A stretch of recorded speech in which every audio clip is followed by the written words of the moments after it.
Jail को लेकर जो कंसेप्ट है लोगों के मन में, क्या वो वैसा ही होता है जैसे फिल्मों में हमें दिखाए जाते हैं? जेल बिल्कुल वैसी नहीं होती जैसे बॉलीवुड की मूवी देखोगे आप। एक तिहाड़ एम्पोरियम है, मैंने देखा है। तिहाड़ एम्पोरियम बाहर है, उसमें प्रोडक्ट्स बिकते हैं ना शायद? उसमें प्रोडक्ट्स बिकते हैं। तो सरसों का ऑयल जो है जेल में बिल्कुल शुद्ध मिलता है। मैं तो सभी को एडवाइस करूंगा, तेल जो है तिहाड़ का जो तेल जो होता है बिल्कुल शुद्ध तेल होता है। आपसे कई लोगों ने सर फरमाइश की कि एक बार जेल का दाल, जेल का खाना जो है वो हम तक पहुंचा दीजिए। एक लाल किताब करके एक जादू टोने की ना किताब है, उसमें लिखा हुआ है कि अगर आप जेल की रोटी खा लेते हो या जेल का पानी वगैरह ले लेते हो।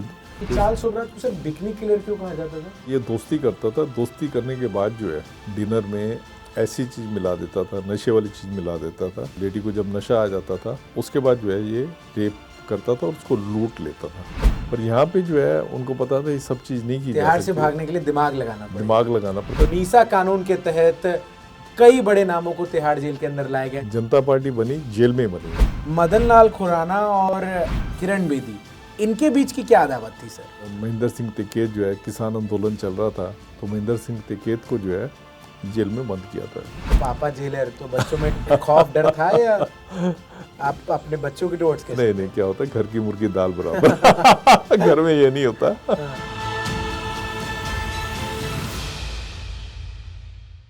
अब तो जेल में जाना पड़ेगा, जेल की रोटी खानी पड़ेगी, जेल का पानी पीना पड़ेगा। ये कहावत हम सब ने बचपन में जरूर सुनी है और इस कहावत के इर्द गिर्द वो जेल की एक संकल्पना है जिसमें हमें ये नहीं पता होता कि जेल आखिर ऐसी क्या चीज है। और एक जेल शब्द सुनते ही हम सबके मन में जो है वो एक डर जो है वो बैठ जाता है। लेकिन कुछ लोग ऐसे होते हैं जो जेल की रोटी खानी पड़ेगी और जेल का पानी पीना पड़ेगा, जो कहावत है, इसको चरितार्थ करते हुए नजर आते हैं, क्योंकि जेल में रह रहे लोगों को वो तमाम चीजें मुहैया कराते हैं। उनके ऊपर ये जिम्मेदारी होती है कि जेल में सब कुछ ऑल इज वेल रहे। तिहाड़ जेल भारत की सबसे बड़े जेल में से एक है और इस जेल में वो तमाम कहानियां हैं, वो तमाम किस्से हैं जिसके ऊपर अगर एक फिल्म बनाई जाए तो वो न जाने कितने पार्ट्स में निकलकर सामने आएगी। लेकिन इन्हीं तमाम किस्सों से जुड़ी हुई एक सीरीज हाल ही में आई ब्लैक वॉरेंट नाम से नेटफ्लिक्स पर, और इस सीरीज में कहानी थी एक ऐसे नायक की जो तिहाड़ जेल में अपने शुरुआती दिनों में स्ट्रगल करता हुआ नजर आता है, लेकिन बाद में वो तिहाड़ में अपने रिफॉर्म्स के नाम पर इस प्रकार से जाना जाता है कि आने वाले कई सालों तक उसका उदाहरण दिया जाता है। इस वक्त मेरे साथ जो मेहमान एनडीटीवी पॉडकास्ट में मौजूद हैं वो किसी परिचय के मोहताज नहीं है। बहुत बहुत स्वागत है सुनील गुप्ता जी आपका। कैसे हैं जिलर साहब? बहुत बढ़िया। एक तो होली के ठीक एक दिन पहले आपने हमें समय दिया, इसके लिए बहुत बहुत शुक्रिया आपका। Happy Holi. Happy Holi sir आपको। मैं शुरुआत जो है सर इस सवाल से ही कर लेता हूँ, क्योंकि आपके बारे में एक किताब भी आई, वो किताब भी मैंने पढ़ी, फिर ये ब्लैक वॉरेंट सीरीज जब आई तो इस सीरीज को भी इसके रिलीज के कुछ ही दिनों में मैंने देख लिया था। ये 8 मई 1981 के दिन अगर सुनील गुप्ता तिहाड़ जेल के गेट पर नहीं खड़े होते तो आज कहाँ होते सुनील गुप्ता? शायद रेलवे दोबारा जाता। क्योंकि रेलवे की नौकरी मैं पहले कर रहा था जी। तो रेलवे से जब मैंने जेल में अप्लाई किया, थोड़ा जैसे शौक होता है पुलिस की वर्दी पहनने का और एक चैलेंजेस लेने का, उम्र होती है चैलेंजेस लेने की, तो उसी को देख के मैंने फिर तिहाड़ में नौकरी ज्वाइन की थी और करके 35 साल नौकरी करके जुलाई 2016 में जो है रिटायर हुआ। आपका इंटरव्यू कैसा था? ये जो जब आप अपीयर हो रहे थे, इंटरव्यू कैसा था आपका? क्योंकि जो हमने उस सीरीज में देखा उसमें ये था कि आपको बहुत बार डिमोटिवेट करने की उसमें कोशिश की जा रही थी, लेकिन एक लास्ट का आपने एक ऐसा आंसर दिया जिसने शायद आपका कैंडिडेचर जो है उसको टिक मार्क कर दिया। क्या था सर वो? नहीं, इंटरव्यू काफ़ी अच्छा गया था। क्या था कि काफ़ी थिन बिल्ड था मैं। मेरा वेट जो है उस टाइम अभी भी याद है मुझे, 56 किलो से ज़्यादा बढ़ता ही नहीं था। मैं इतना परेशान था कि इतने साल तक 56 किलो, मतलब आप लगाए, मैं 21 से 24 साल तक जो है 56 किलो से आगे नहीं जा रहा था जी। तो बहुत कोशिश करता था कि ये खाएं ये खाएं ये खाएं ताकि वेट बढ़े, पर वेट बढ़ता नहीं था। तो मैं जब गया वहाँ पे तो एक तो मेरा चेस्ट का थोड़ा सा साइज जो है थोड़ा सा कम था। वो जब उन्होंने फिजिकल एग्जामिनेशन लिया, फिजिकल एग्जामिनेशन में मेरा चेस्ट का साइज थोड़ा कम था। तो वो तो खैर उन्होंने जब मेरा देखा कि मैंने BSc LLB दिल्ली से किया हुआ है और मैं उनके काफ़ी काम आ सकता हूँ, तो उन्होंने रख लिया। पर एक उन्होंने वार्न किया कि आप देख लेना, यहाँ बड़े ख़तरनाक जो है प्रिजनर होते हैं, आपका उनसे वास्ता पड़ेगा। और बड़ी धमकियाँ वगैरह भी देते हैं और कई जेलर्स को पहले उन्होंने धमकियाँ दी हैं। ये सब बात आपको इंटरव्यू के दौरान हाँ, बताया तो जा आप, मैंने कहा नहीं, मैं ऐसी बातों से डरता नहीं हूँ। तो मैंने जो है ज्वाइन कर लिया उस पर। मैंने कहा मैं करने के लिए तैयार हूँ। तो उन्होंने मुझे ऑफर लेटर दे घर पे दिया। बता के आपने अप्लाई किया था या बिना बताए अप्लाई कर दिया, सब कुछ हो गया तब घर पे पता चला? नहीं, घर में करने के बाद। करने के बाद हाँ, जब मैं सिलेक्ट हो गया था उसके बाद मैंने घर पे बताया। क्या रिएक्शन था फैमिली का? उनका फैमिली का रिएक्शन, जैसे उन दिनों में जेल का नाम काफ़ी ज़्यादा नेगेटिविटी के साथ होता था। बहुत 1980 के दशक की 1980 के दशक की बहुत खबरें नेगेटिव आती रहती थी। मार पिटाई की, फैटर्स की, डेथ की। तो अगर मैं पूछता उनसे, अपने पेरेंट्स वगैरह से पूछता, तो शायद वो मना ही करते। पर मेरे मन में एक लालसा थी कि जाके देखना ये लाइफ कैसी होती है। एक चैलेंज लेने के लिए मैं तैयार था। तो इसीलिए मैंने इसमें इंटरव्यू दिया और सिलेक्ट हुआ। ठीक है। कभी आप सर क्या, क्योंकि उस पूरे इंटरव्यू के दौरान जब आप पहले दिन, सारा इंटरव्यू हुआ, आप जब पहले दिन 8 मई को तिहाड़ पहुंचे, आरपी सिंघल से उसके बाद कभी आपकी मुलाकात हुई? आपने उनका नाम का जो इस्तेमाल किया, कभी बाद में आपने उन्हें बताया कि उनकी वजह से आपकी लाइफ में कितना इंपॉर्टेंट रोल उन्होंने प्ले किया? कभी आरपी सिंघल से मेरी मुलाकात कभी हुई नहीं थी।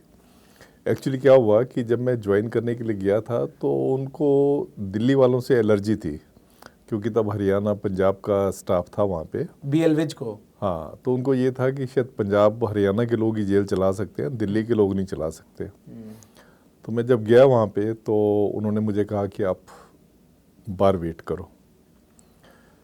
तो और साथ में ये भी कहा कि यहाँ तो कोई वैकेंसी नहीं है, आप क्यों आए हो? अच्छा। मैंने कहा मेरे हाथ में ऑफर लेटर है। इतना बेवकूफ़ तो मैं नहीं हूँ कि ऑफर लेटर हाथ में है। मुझे ये भी पता था ज्वाइनिंग के लिए मना नहीं कर सकते। ओके। क्योंकि जब गवर्नमेंट ने सिलेक्ट कर लिया तो कोई ज्वाइनिंग के लिए मना कैसे कर सकता है। तो फिर मैं बाहर बैठ गया। फिर मैंने सोचा यार ये तो शाम तक बिठाए रखेंगे। मैं फिर उनके पास अंदर गया, क्योंकि मुझे तब थोड़ी सी इंकलिंग थी ये वाली कि इसमें काफ़ी सारे हमारे जो बंदे जो सिलेक्ट हुए हैं इसमें, तो काफ़ी बड़ी बड़ी अप्रोच लेके सिलेक्ट हुए। तो मैंने कहा चलो मैं भी नाम फेंक देता हूँ कोई। तो मैं गया अंदर, तो मैंने उनको आरपी सिंघल साहब का नाम लिया।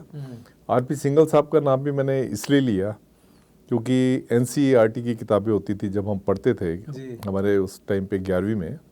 तो NCERT की किताबें होती थी, वो हर एक NCERT की किताब के सबसे पहले पेज पे जो है आरपी सिंघल का प्रीफेस होता था, क्योंकि वो सेक्रेटरी होते थे central board of secondary education के। तो मुझे पता तो IAS थे। वो नाम आपके दिमाग में वो दिमाग में मेरे नाम था वो वाला। तो मैंने कहा इनके आगे चलो ये वाला नाम फेंक ही देते हैं। तो मैंने वो वाला नाम डाला, तो उससे वो काफ़ी डाइल्यूट हो गए। जो पहले बड़े एग्रेसिवनेस से मुझे कह रहे थे नौकरी है नहीं, मुझे कहते हैं बाहर वेट करो। फिर मैं बाहर वेट करा। उसके बाद फिर जैसे मैंने आगे किताब में लिखा ही हुआ है कि चार्ल्स सोबराज, वो कहानी है वो जो आगे हम सुनेंगे। अच्छा, इससे पहले क्या आप कभी जेल गए थे? कोई ऐसा कि कभी आपने जेल देखा हो? ये फर्स्ट डे ऑफ ज्वाइनिंग से पहले कभी लाइफ? हाँ, एक बार पहले मैं गया था एक्चुअली, जब फिजिकल एग्जामिनेशन पहले एक बार हुआ था। अच्छा। तो फिजिकल एग्जामिनेशन में उसमें काफ़ी सारे लोग थे हम जो गए थे। तो फिजिकल एग्जामिनेशन में उन्होंने मुझे कहा कि आपकी चेस्ट जो है 32.25 है। अच्छा। तो इसलिए आपको जो है इसमें आप फिट नहीं बैठोगे। तो मैंने कहा अगर 32.25 है तो मैंने कहा 32.25 में कितना फ़र्क होता है? तो मैंने BL विज साहब को कहा कि मैंने कहा कितना फ़र्क होता है? फिर BL विज साहब ने कहा कि देखें, अगर हमें 33 वाले 34 वाले मिल रहे हैं तो हम 32.25 वाले को क्यों रखेंगे? तो मैंने कहा ठीक है। तो उसके बाद फिर इंटरव्यू का कॉल आया। इस पर इंटरव्यू जो है हमारी वहाँ पे थी, हमारा होम डिपार्टमेंट है, तो होम डिपार्टमेंट में इंटरव्यू बोर्ड था पूरा, तो उनके सामने थी। तो उसके बाद फिर जब मेडिकल के लिए गए, तो अच्छी बात यह है कि इस पर मेडिकल जो है जेल में ना होके वो LNJP हॉस्पिटल में था। अच्छा। तो वहाँ गए तो उन्होंने कहा नहीं, आपकी बिल्कुल चेस्ट वगैरह सब चीज़ बिल्कुल ठीक है। तो उन्होंने फिटनेस दे दिया, उसके बाद जो फिर हमने ज्वाइन कर लिया था। ज्वाइन कर। अच्छा सर, चूंकि एक आम क्यूरियोसिटी है, क्योंकि मेरे जैसा बंदा जो कभी जिसने जेल ना देखी हो, जिसको जेल के बारे में पता है कि फिल्मों से कि एक ऐसे लोहे के रॉड्स होते हैं, उसके पीछे लोग होते हैं, आज जब कोई घुसता है सजा ऐलान होने के बाद जेल में, उसकी चेकिंग हो जाती है, कपड़े उसके सारे उतारे जाते हैं, जो हमने पिक्चरों में देखा है। मैं चाहूँगा कि आज आप ज़रा जेल को लेकर जो कंसेप्ट है लोगों के मन में, क्या वो वैसा ही होता है जैसे फिल्मों में हमें दिखाए जाते हैं, या कुछ अलग होते हैं? जेल को कैसे, अगर जो बंदा जेल नहीं गया है वो कैसे समझेगा कि जेल कैसा है? देखिए क्या है कि जेल जो है, अगर आप बॉलीवुड की उससे एंगल से देखोगे, जैसे बॉलीवुड वगैरह में दिखाते हैं, वहाँ तो बहुत खतरनाक दिखाते हैं जेल को, बहुत खतरनाक दिखाते हैं। जेल बिल्कुल वैसी नहीं होती जैसे बॉलीवुड की मूवी देखोगे आप जी। उसमें दिखाएंगे बड़े बड़े लंबे चौड़े मूंछों वाले जो है वो लोग पत्थर तोड़ रहे हैं, या एक वाइट कलर जेब्रा क्रॉसिंग वाली ड्रेस, नंबर होता है उनका, कैदी नंबर 100, कैदी नंबर 100, ऐसे करके वो बुलाते हैं। और ऐसा नहीं होता जैसे और जितना इनडिसिप्लिन बॉलीवुड की उसमें दिखाते हैं, ऐसा नहीं होता। देखा जाए जो जेल की जो कंसेप्ट है, जो जेल की कंसेप्ट है, वो आप ये लगा के चलो एक हॉस्टल जैसे होता है। आप विजुलाइज करो जैसे आप कॉलेज में जाते हैं, कॉलेज में हॉस्टल है, हॉस्टल में आप रहते हैं, पर उसमें बंदिश है कि आप एक चार दीवारी से बाहर नहीं निकल सकते। जो जेल की फंक्शनिंग जो है विजुलाइज की हुई है, जो आजकल मॉडर्न जेल के जो मेकर हैं, उन्होंने बिल्कुल हॉस्टल जैसी जो है वो की हुई है। बस खाली आप हमने बाहर कई देशों के जेल की फोटोज देखी है, तो वो तो ऐसा लगता है जैसे एकदम किसी होटल का एक छोटा सा कमरा टाइप हो। बिल्कुल बिल्कुल। जो क्या वैसे इंडियन जेल्स हैं या वो अलग होते हैं? नहीं, वैसे देखा जाए तो वैसे ही हैं जो जेलें हमारी बनी हैं, वो वैसे ही हैं। अगर आपके ह्यूमन राइट्स का वायलेशन नहीं होता जेल में, आपको कोई टॉर्चर नहीं होता, आपको कोई एक्सटॉर्शन नहीं होता, या आपको किसी और चीज़ की थ्रेट नहीं होती, तो जेल की कल्पना बिल्कुल एक जैसे हॉस्टल होता है, हॉस्टल जैसे। देखें आप सोने के लिए बेड मिलता है या वो जमीन पर? क्योंकि हमने जो फिल्मों में देखा है कि जमीन पर सो रहे हैं बिछा के। हाँ, नहीं, फिल्मों में तो जमीन भी दिखाते हैं, बेड भी दिखाते हैं, पर तिहाड़ में जो है यहाँ ज़मीन पे है, क्योंकि पहले सीमेंटेड बेड होता था। सीमेंटेड बेड बना होता था, उसके नीचे उसके बीच में ही जो है वो ट्रंक टाइप जैसे होता है सामान वगैरह रखने के लिए, वो होता था। तो फिर क्योंकि पॉपुलेशन बहुत ज़्यादा थी दिल्ली जेलों की, यहाँ करीब करीब अभी भी जो है डबल के करीब प्रिजनर रखे हुए हैं जितनी सेंक्शन कैपेसिटी है। और वैसे भी कई जेलें जिसमें 3 गुना 4 गुना ऐसे रखे हुए हैं। तो इसलिए ताकि डिस्क्रिमिनेशन ना हो और ज़्यादा प्रिजनर एकोमोडेट हो सके, तो उनको जो सीमेंटेड बेड थे उनको तोड़ दिया गया था और ज़मीन पे सुलाते हैं। अभी भी ज़मीन पे सुलाते हैं? अभी भी ज़मीन पे सुलाते हैं, ज़मीन पे बेडिंग देते हैं उनको, वहीं पे सोना होता है। ड्रेस जो हमने देखी है जेब्रा क्रॉसिंग वाली ड्रेस, नहीं, वो सफ़ेद ड्रेस कपड़ा और काली देखिए ये ना स्टेट सब्जेक्ट है। प्रिजन जो है स्टेट सब्जेक्ट है। स्टेट सब्जेक्ट की होने की वजह से हर एक प्रिजन की अलग ड्रेस कोड होता है। अब दिल्ली का अगर आप देखेंगे ड्रेस कोड, तो यहाँ पे खादी की कुर्ता पजामा है, और टोपी वगैरह कोई नहीं है। और जैसे एक काम होता है, और क्या है कि आप ड्रेस कोड जो है उसको आप एक यूनिफॉर्मिटी उसकी कर ही नहीं सकते, क्योंकि आप देखिए जैसे अगर हम दिल्ली की बात करें, दिल्ली में करीब करीब 82% जो है अंडर ट्रायल है, 18% कन्विक्ट है। जो ड्रेस कोड होता है हमेशा कन्विक्ट्स का होता है, अंडर ट्रायल्स का नहीं होता। अच्छा, तो मतलब जो अंडर ट्रायल है, हाँ, वो घर के कपड़े पहन सकते हैं। और कन्विक्ट भी जो है जब उनकी मुलाकात आती है, अच्छा, या जब कोर्ट वगैरह कभी जाते हैं, तो उसमें अपने प्राइवेट कपड़े पहन सकते हैं। तो फिल्मों में जरा ज़्यादा उसको ड्रैकोनियन डरावना करके दिखाते हैं। ऐसा है नहीं। और जैसे मैंने आपको बताया, बिल्कुल सही मैंने परिभाषा दी कि जैसे कॉलेज का हॉस्टल होता है, हॉस्टल में सारे कपड़े उतार के चेकिंग की जाती है सर। तो इसमें क्या है कि जैसे आप जेल में एंट्री करते हैं तो कुछ एक चीज़ें होती हैं जो प्रोहिबिटेड होती हैं। जैसे नशा आप जेल के अंदर नहीं लेके जा सकते, मोबाइल नहीं लेके जा सकते, चाकू वगैरह या ऐसी कोई नुकीली चीज़ नहीं ले जा सकते, या कोई भी चीज़ जिससे कि आप सुसाइड कर सकते हैं, रस्सी हो गई या कोई ऐसी बहुत सारी चीज़ें हैं जो लिखी हुई हैं जो कि प्रोहिबिटेड होती है, जेल के अंदर कोई कैदी नहीं ले जा सकता। तो उसके लिए चेकिंग होती है और चेकिंग होने के बाद उनको जो है अंदर जाना होता है और अंदर जाके बिल्कुल जैसे मैंने आपको बताया है, अपने प्राइवेट कपड़े आप पहन सकते हो, हॉस्टल में जैसे खाना मिलता है वैसे आप खाना खा सकते हो, और वैसे ही आप जैसे हॉस्टल में होता है आप 10 आदमी बैठ जाते हो तो आपस में ज़ोर ज़ोर से गप्पे मारते हो, डांस करते हो, या ये सब होता है? सब होता है ये। अच्छा, सब जैसे होता कोई है। बंदा है जो अंडर ट्रायल है, वो गया पहले दिन वो जेल में गया, तो ऑब्वियसली किसी ऐसे व्यक्ति को जो पहले दिन उस ऐसी जगह पे जा रहा है जिसके बारे में बाहर की इमेज बहुत ख़राब है, वहाँ जाके उसका बिहेवियर कैसा रहता है? और अगर चूंकि अभी आपने ये बोला कि गप्पे मारते हैं, तो फिर वो क्या तुरंत नॉर्मल हो जाता है? क्या होता है सर? देखिए क्या होता है, जैसे जाता है ना, हाँ, जैसे जेल में एंटर किया तो क्योंकि जेल का वो जो इम्प्रेशन लेके आया होता है, वो जेल का इम्प्रेशन लेके आया होता है फिल्मों से। फिल्मों में बड़ा भयानक उसमें दिखाते हैं कि जेलों में ये होता है, ये होता है, मार पिटाई होती है, तो वो ये इम्प्रेशन लेके आया होता है। तो जैसे ही जेल में जाता है तो उसकी जैसे सर्च वगैरह होती है तो उससे उसमें डर तो बहुत बैठ जाता है, यार इतनी तगड़ी सर्च हुई है। उसके बाद मेडिकल एग्जामिनेशन होता है कि अगर कोई बीमारी वगैरह हो तो ताकि पहले दिन से ही उसका इलाज होना शुरू हो जाए। अच्छा। तो फिर उनको जो है बैरक या सेल जो है उनको एलोकेट हो जाती है।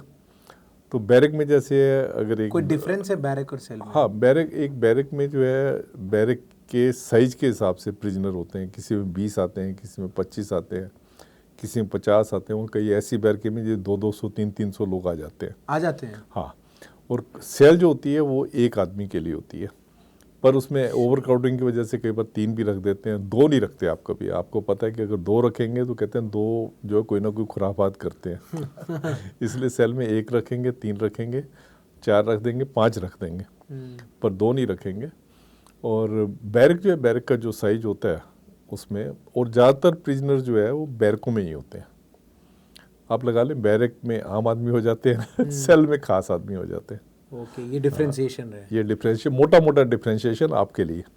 बैरक और सेल में। हाँ, एक और चीज़ हमने जेल को लेकर, क्योंकि मैं सबसे पहले चाह रहा हूँ कि मेरे दिमाग में जो जेल को लेकर आइडिया कंसेप्शन है उसको हटा रहा वो हूँ मैं क्लियर। हमने ये देखा कि जो चक्की पीस रहे हैं वो मुझे लग रहा है अब शायद अभी भी है या वो बंद हो गया है? देखिए नहीं, चक्की पीसना ये आज़ादी से पहले की बात थी। आज़ादी के पहले जो है जो सेल्स हैं, हाँ। इनको अभी भी जो आम भाषा जो है कॉमन पार्लेंस में इनको चक्की कहा जाता है। अच्छा। चक्की मतलब इन सेलों में पहले एक आदमी होता था, वो चक्की पीसता था। उसमें गेहूं, वो चक्की वैसी होती है जैसे घरों में होती है कुछ? हाँ, जैसे घरों में चक्की होती थी वैसी चक्की होती थी, उसमें गेहूं वगैरह दे देते थे, वो गेहूं का आटा बनाता था। अच्छा। तो इसलिए अभी भी उनको सेल्स कहते हैं। और जेल के अंदर का जो ये वाला जो चक्की पीसने वाला बात जो है, ये खाली कैदियों से होता है। अंडर ट्रायल से कोई काम नहीं करवाते। अंडर ट्रायल अपनी मर्जी से कोई काम करना चाहे कर सकते हैं, वैसे कोई काम नहीं करवाते उनसे। क्या एक रूटीन होता है सर, अगर जिसको सज़ा हो गई है जेल में, अंडर ट्रायल का तो छोड़ देते हैं, क्योंकि हमने काम नहीं कराते, जिसको सज़ा हो गई है उसका एक रूटीन क्या होता है? कितने बजे सर उसको उठाया जाता है और उसके सोने तक का क्या रूटीन रहता है एक जेल में आम कैदी का? देखिए, आम कैदी का अगर देखें तो सुबह 5 बजे से उठाना शुरू कर देते हैं।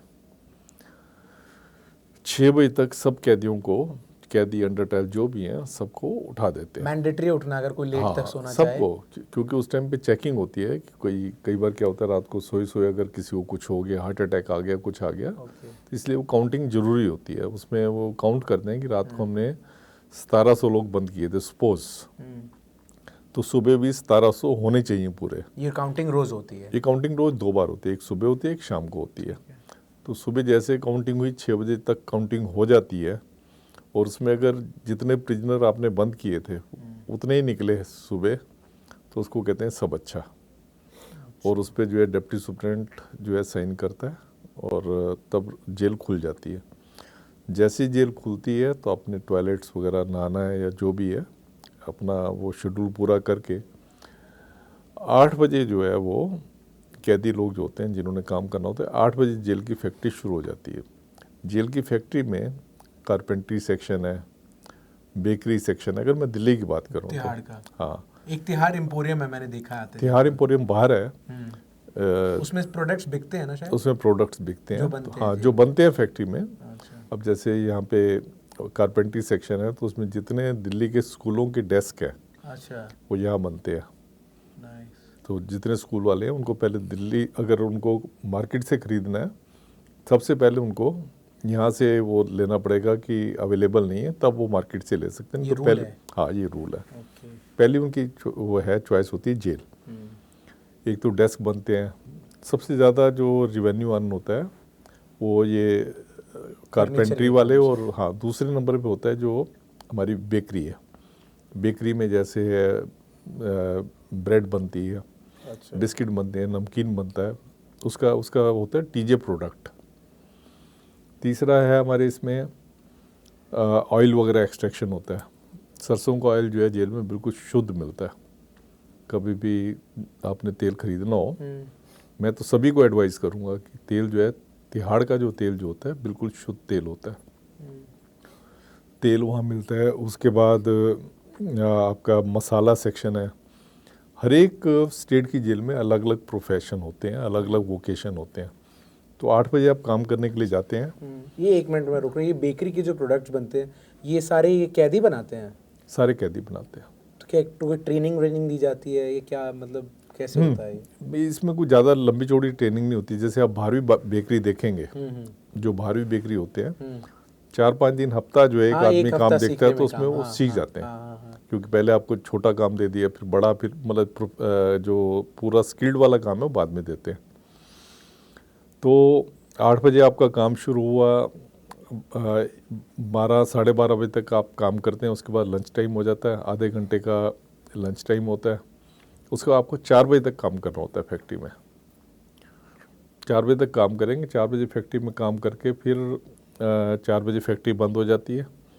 आप बाहर निकल आएंगे, आपकी सर्च वगैरह होगी, जैसे आप अभी सर्च की बात कर रहे थे, फिर सर्च होगी आपकी, आप बाहर आ जाएंगे। बाहर आके फिर आप अपनी अपनी जो बैरक सेल जो भी है आप उसमें चले जाएंगे। उसमें किसी ने नहाना है या जो भी करना है वो अपना करते हैं। उसके बाद जो है वो चाय वगैरह 4 बजे करीब आसपास चाय भी मिलती है, चाय बिस्किट्स वगैरह मिलते हैं। वो करके उसके बाद आप जो है खेलने का टाइम होता है। अच्छा, उसके बाद शाम को आप खेल सकते हो। आप देखेंगे पूरी कौन कौन जेल से में, स्पोर्ट्स खेल सकते हैं? जैसे वॉलीबॉल है, कैरम है, लूडो है, बैडमिंटन चेस तो आप है, भी खेलते चेस है, बैडमिंटन है तो ऐसे बहुत सारी गेम्स हैं। खो खो खेलते हैं, कबड्डी खेलते हैं, सब तरह की गेम्स हैं। तो वो गेम्स वगैरह खेलते हैं। उसके बाद फिर शाम के 6 साढ़े 6 बजे के आसपास डिनर सर्व हो जाता है। तो मर्जी ये आपकी। खाने को लेकर भी एक सर मिसकंसेप्शन है, एक अगर पता नहीं है ऐसा होता है या नहीं, कि हमने देखा है कि कैदी सारे लाइन में लगे हुए हैं और एक फिक्स्ड क्वांटिटी है, उतना ही उन्हें खाना मिलेगा। और खाने को भी फिल्मों में जो दर्शाया गया वो ऐसा खाना है कि कैदी जो है वो हड़ताल कर देते हैं उस खाने को लेकर। ऐसा ही होता है क्या सर? नहीं, ऐसा नहीं होता। ऐसा नहीं होता, क्योंकि जो खाना यहाँ पे देते हैं वो डाइट एक कमेटी बनी हुई जिसमें डाइटिशियन भी, जो चीफ डाइटिशियन दिल्ली का होता है, अच्छा, वो भी उसका मेंबर होता है।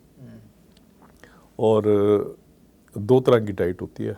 एक डाइट होती है लेबरिंग डाइट, जो लोग मेहनत करते हैं, जो कैदी हैं, उनको मिलता है 450 ग्राम आटा पूरे दिन का, और उसमें 450 ग्राम आटा या चावल, 250 ग्राम सब्जी और 90 ग्राम दाल होती है। तो ये आपको पूरे दिन में मिलती है। इसके अलावा चाय वगैरह जो मिलती है वो अलग होती है, ब्रेकफास्ट जो होता है वो अलग होता है। तो ये खाना मिलता है रात को 6 साढ़े 6 बजे के करीब। जैसे आप खाना मिल गया, उसके बाद आपकी मर्जी होती है, खाना आप तभी खाओ, या तभी खाओगे तो गर्मा गर्म खाना होगा। अच्छा, नहीं तो अगर बाद में खाना तो आप रख लो, आप 7-8 बजे करीब जब आपको भूख लगे अच्छा। आप तब खा लो। सब कई बच्चे तो ऐसे, कई लोग तो ऐसे करते हैं कि आपस में मिल के बैठ जाते हैं, मिल के खाते हैं। कुछ जेल की कैंटीन से खरीद लेते हैं, कुछ और कर लेते हैं। तो बिल्कुल जैसे हॉस्टल्स वगैरह में होता है, बिल्कुल उस तरीके का वो। ये जेल की कैंटीन जो आप कह रहे हैं इसमें आप पैसे देकर खरीदा जाता है हाँ। कुछ भी, तो ये पैसे कैसे मिलते हैं क्या देखो? क्योंकि जो भी कैदी इनको मिलने वाले आते हैं, जी, प्रिजनर्स को मिलने वाले आते हैं, तो वो इनके अकाउंट में जमा करवा सकते हैं। जब कोई एक फिक्स्ड अमाउंट है? उसमें मैक्सिमम लिमिट रखी होती है, वो टाइम टू टाइम जो है अल्टर होती रहती है। कभी 2000 है, कभी 5000 है, कभी 10,000 है। और इसके अलावा जो जेल फैक्ट्री में काम कर रहे हैं उनको वेजिस भी मिलते हैं। अच्छा, पैसे मिलते हैं उस काम हाँ, वेजिस मिलते हैं उनको, तो वेजिस जो मिलते हैं वो भी इनके अकाउंट में जमा हो जाते हैं, तो वहाँ से निकाल के आप कुछ भी कैंटीन से ले सकते हैं। तो ये इससे तो ये भी होता होगा कि अगर कोई कैदी अच्छे बैकग्राउंड से है, वेल्दियर बैकग्राउंड से, वो तो पूरे टाइम ही बाहर जेल से कैंटीन से ही मंगा के खाए। नहीं, पर इस तरीके का होता है, कैंटीन से आप सब्स्टिट्यूट नहीं कर सकते। मतलब कैंटीन में क्या होता है कि आपको जैसे सब्जी मिल गई, अच्छा, रोटी आपको वही खानी पड़ेगी। जेल की रोटी अच्छी होती है, कोई ऐसी आप लोगों का आपको पता नहीं, इंप्रेशन आपका खराब है। जेल की रोटी अच्छी होती है, सब्जी वगैरह वो लेके उसमें दही ले ली, सब्जी ले ली, कुछ और चीज़ ले ली, तो वो आप कैंटीन से ले सकते हो। आपने जेल की रोटी अच्छी बोली, इसलिए ये सवाल मैं थोड़ा बाद में आपसे पूछता है, लेकिन अब मैं आपसे पूछ लेता हूँ। वो ये कि आपसे कई लोगों ने सर फरमाइश की कि एक बार जेल का दाल, जेल का खाना जो है वो हम तक पहुंचा दीजिए। कई बड़े बड़े मंत्री, बड़े बड़े जजेस हुए, एक आपकी पड़ोसी भी थी शायद सर, कौन थी वो, और कौन से ऐसे लोग थे जो बार बार आपसे कहते थे कि हमें जेल का खाना पहुंचवा दीजिए, और क्या इसके पीछे वजह क्या थी? देखिए, बार बार की बात नहीं होती, एक जनरल कंसेप्शन है। एक लाल किताब करके एक जादू टोने की ना किताब है, उसमें लिखा हुआ है कि अगर आप जेल की रोटी खा लेते हो या जेल का पानी वगैरह ले लेते हो, जेल की मिट्टी वगैरह अगर आपके पास आ जाती है, उसकी ताबीज़ वगैरह बना लेते हैं, या फांसी के तख्ते की लकड़ी होती है उसको ले लेते हैं। उसमें अगर आपका बच्चा पढ़ाई में कमज़ोर है या रात को सोते हुए डरता है, कई बार सपने वगैरह ऐसे आते हैं, डर जाता है, तो उसमें फांसी के तख्ते की लकड़ी जो होती है उसकी ताबीज़ बना के गले में रख देते हैं या उसके तकिए के नीचे रख देते हैं। ये लिखी हुई किताब है, ये टोटके हाँ वाली? हाँ, ये एक लाल किताब है, उसमें ये चीज़ें लिखी हुई हैं, तो लोग इसलिए उसको पढ़ के जो है वो करते हैं। आपको हैरानी होगी, एक बैंक की मैनेजर थी, तो वो मेरे पास आई, कहने लगी कि मेरा ऑफिस जेल के कम्प्लेक्स में ही था, तो काफ़ी सीनियर मैनेजर थी, तो उसके ऊपर कोई खतरा मंडरा रहा था कि उसने कोई डीलिंग वगैरह की थी जिससे उसको लग रहा था कि शायद वो जेल में आ जाए या क्रिमिनल केस बन जाए। वो कहने लगी, सर मैं कुछ दिन के लिए आपके ना ऑफिस में आना चाहती हूँ। मैंने कहा क्यों? कहते मैं सफाई वगैरह कर दूंगी। Bank manager? Bank manager, senior bank manager थी। तो वो आके मेरी जो हमारी अलमीरास वगैरह जो थी, उसको सा कपड़ा वगैरह मार देती, सारी सफाई वगैरह झाड़ू लगा देती थी। मैंने कहा यार ये क्यों?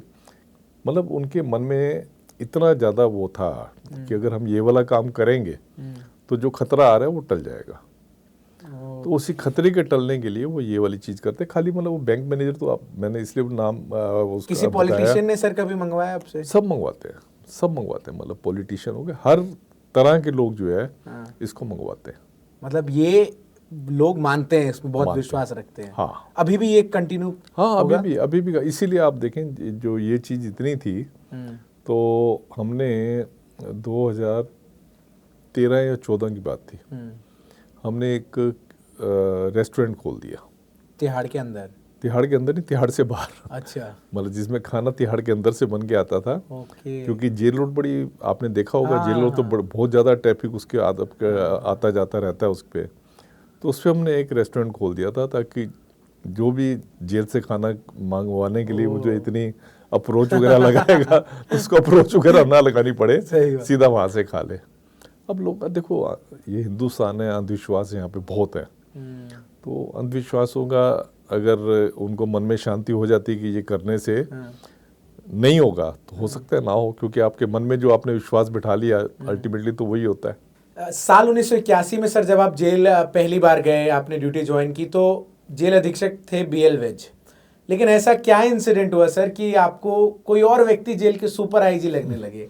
ऐसी आपको क्या वहाँ पर देखने को चीज़ मिली जिस वजह से आप इस कंक्लूजन पे पहुँचे कि भाई ये व्यक्ति बहुत प्रभावशाली है? जी देखिए, जब मैं जेल में पहुँचा तो मैंने आपको पहले बताया कि जब मैं RP सिंघल साहब का नाम लिया, वो लिया, फिर मैं बाहर बैठा हुआ था, तो इतने में मैं बाहर बैठा हुआ था, इतने में एक बड़ा गुड लुकिंग बंदा जो है वहाँ पे आया।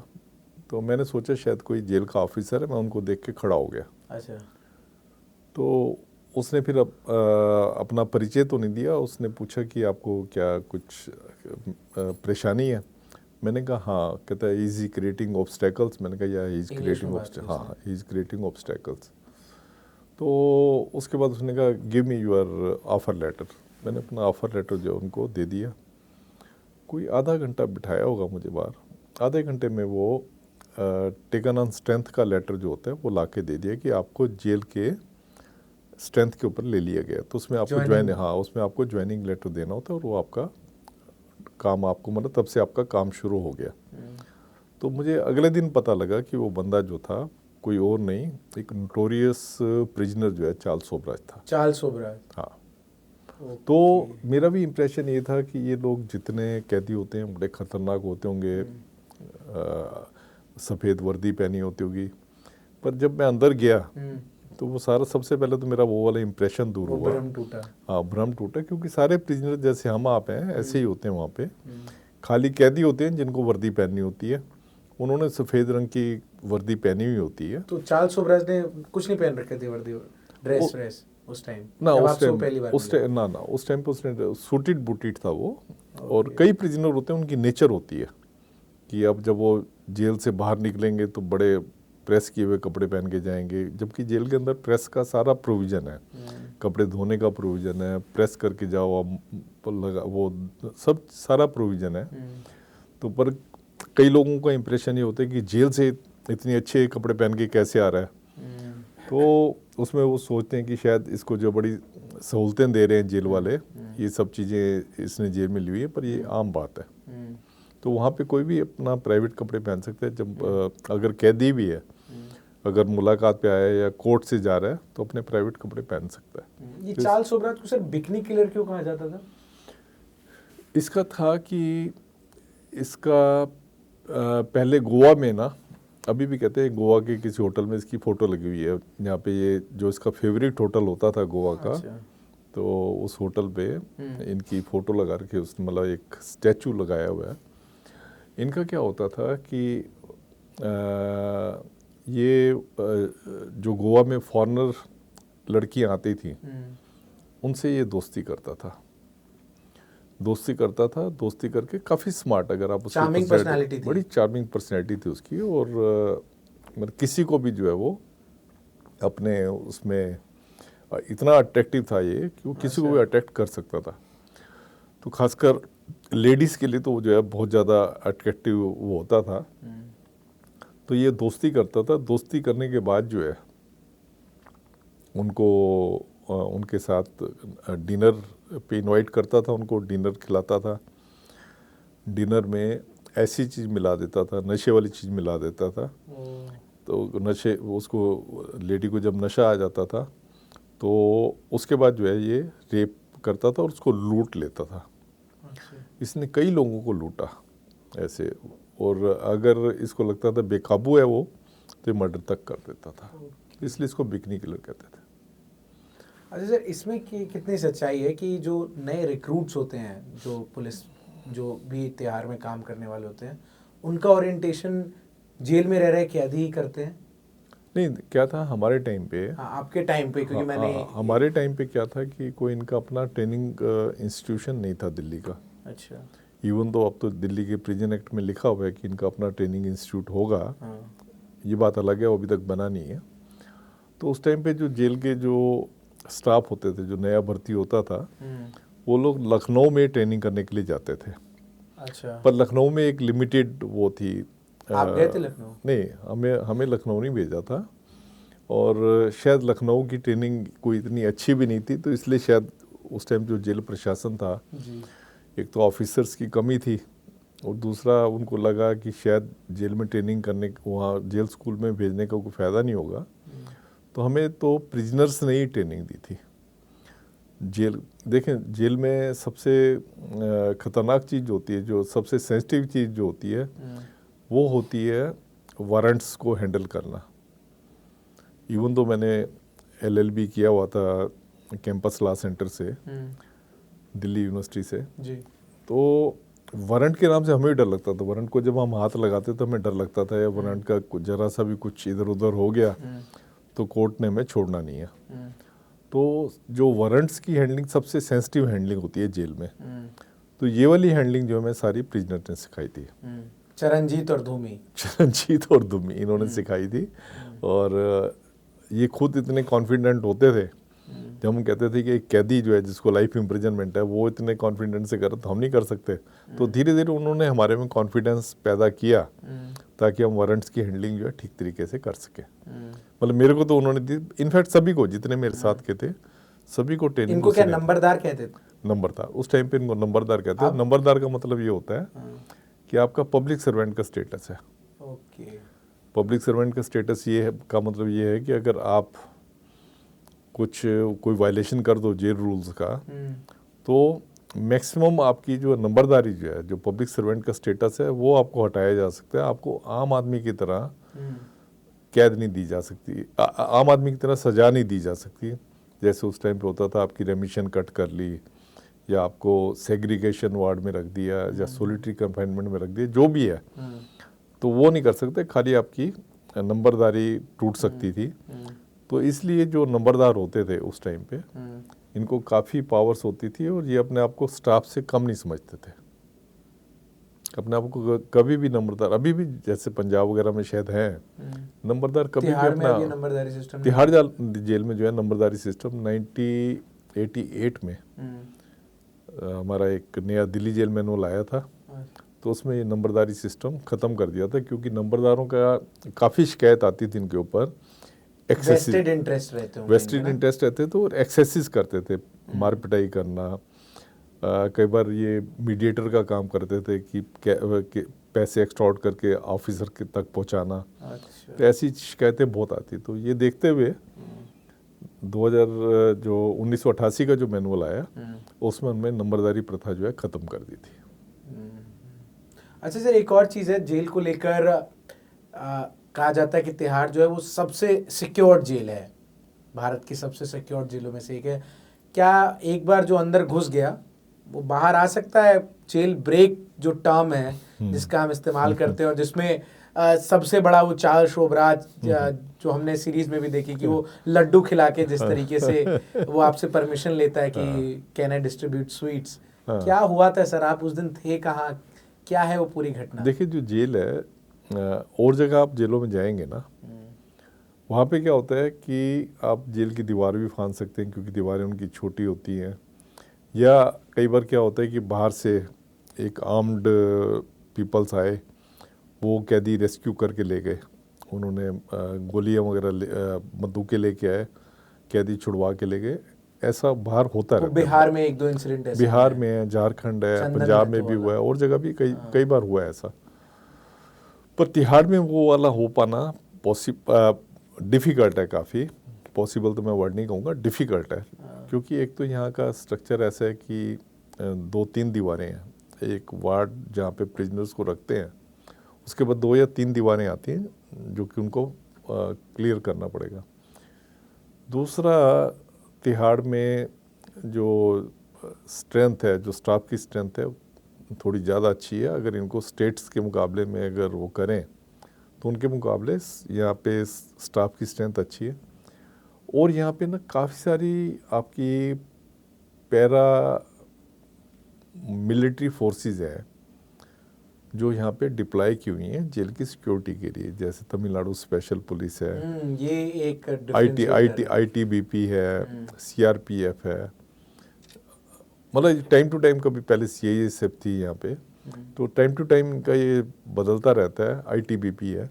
तो ये फोर्सेस आती हैं जो कि प्रिजन एडमिनिस्ट्रेशन को हेल्प करती हैं कि बाहर से कोई एस्केप अटेम्प्ट ना हो, उसके लिए। प्लस टावर सिक्योरिटी है। बड़े ये प्रोफेशनल लोग हैं जो, हाँ, बहुत प्रोफेशनल। इसलिए वैसे तो कोई नहीं भाग सकता जैसे और स्टेट से भाग जाते हैं, पर चीटिंग करके जो है, मतलब जैसे चार्ल्स शोभराज भी भागा, वो एक काइंड ऑफ चीटिंग थी।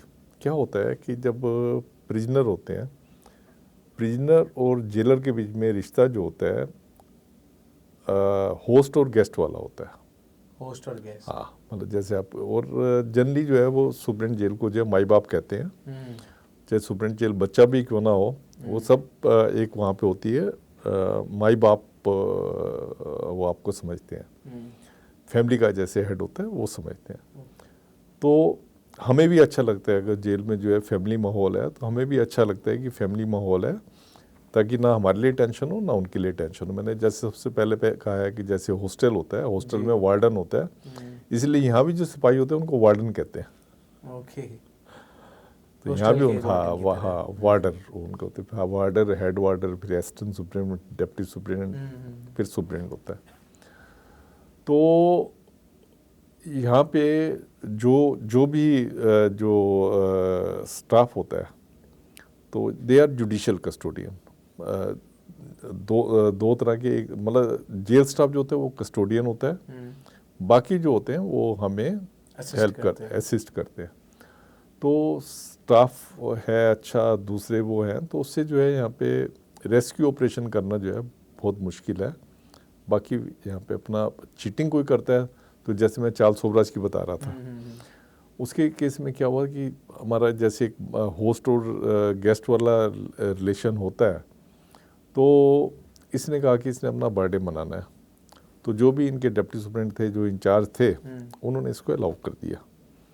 मैंने अलाउ नहीं किया था उसमें, तो ऐसे ही वो दिखा दिया मैंने अलाउ नहीं किया।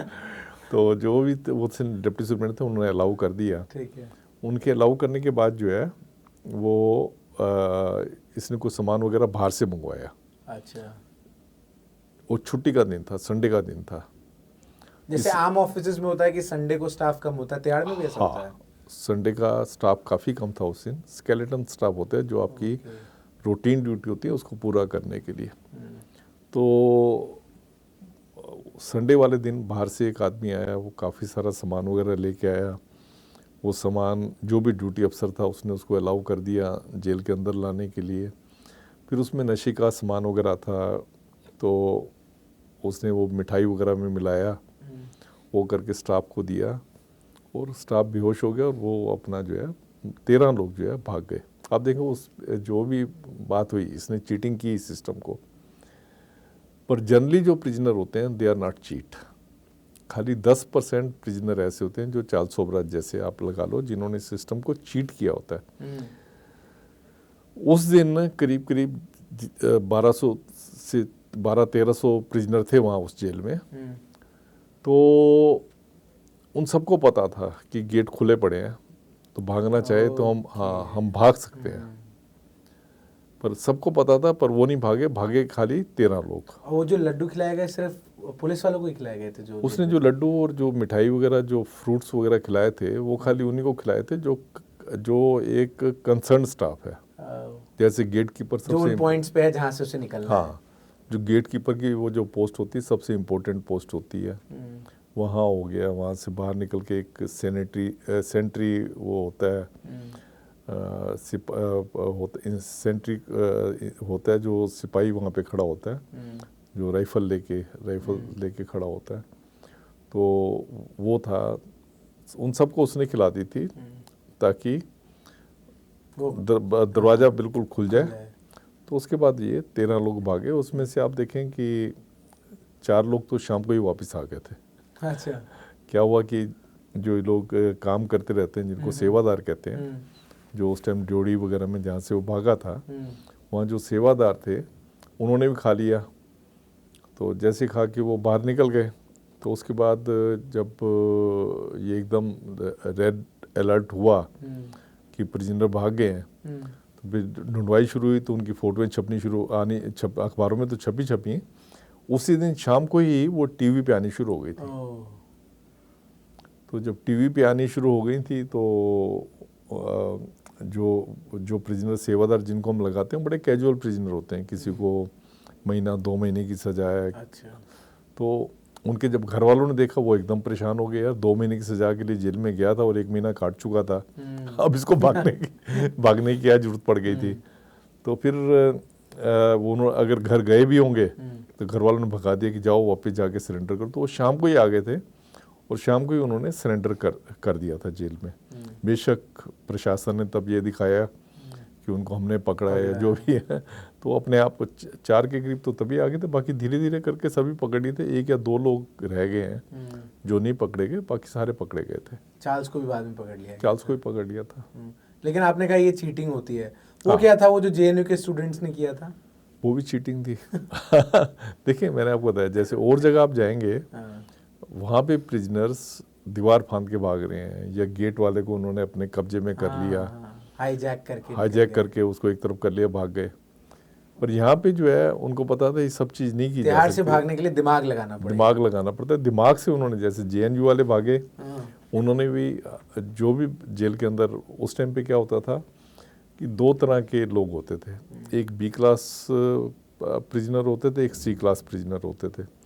बी क्लास प्रिजनर होते थे जिनको कि जो कि इनकम टैक्स पे ही होते थे at the time of admission, अच्छा, या जो ग्रेजुएट होते थे, ओके, उनको तो बी क्लास मिलती थी, बाकी सबको सी क्लास मिलती थी। तो ये जो जेएनयू के स्टूडेंट आए थे इन सबको बी क्लास मिली हुई थी। ठीक, तो उस टाइम पे बी क्लास की मुलाकात फेस टू फेस होती थी, आमने सामने बैठ के होती थी, और सी क्लास की मुलाकात जो है वो सलाखों के पीछे होती थी।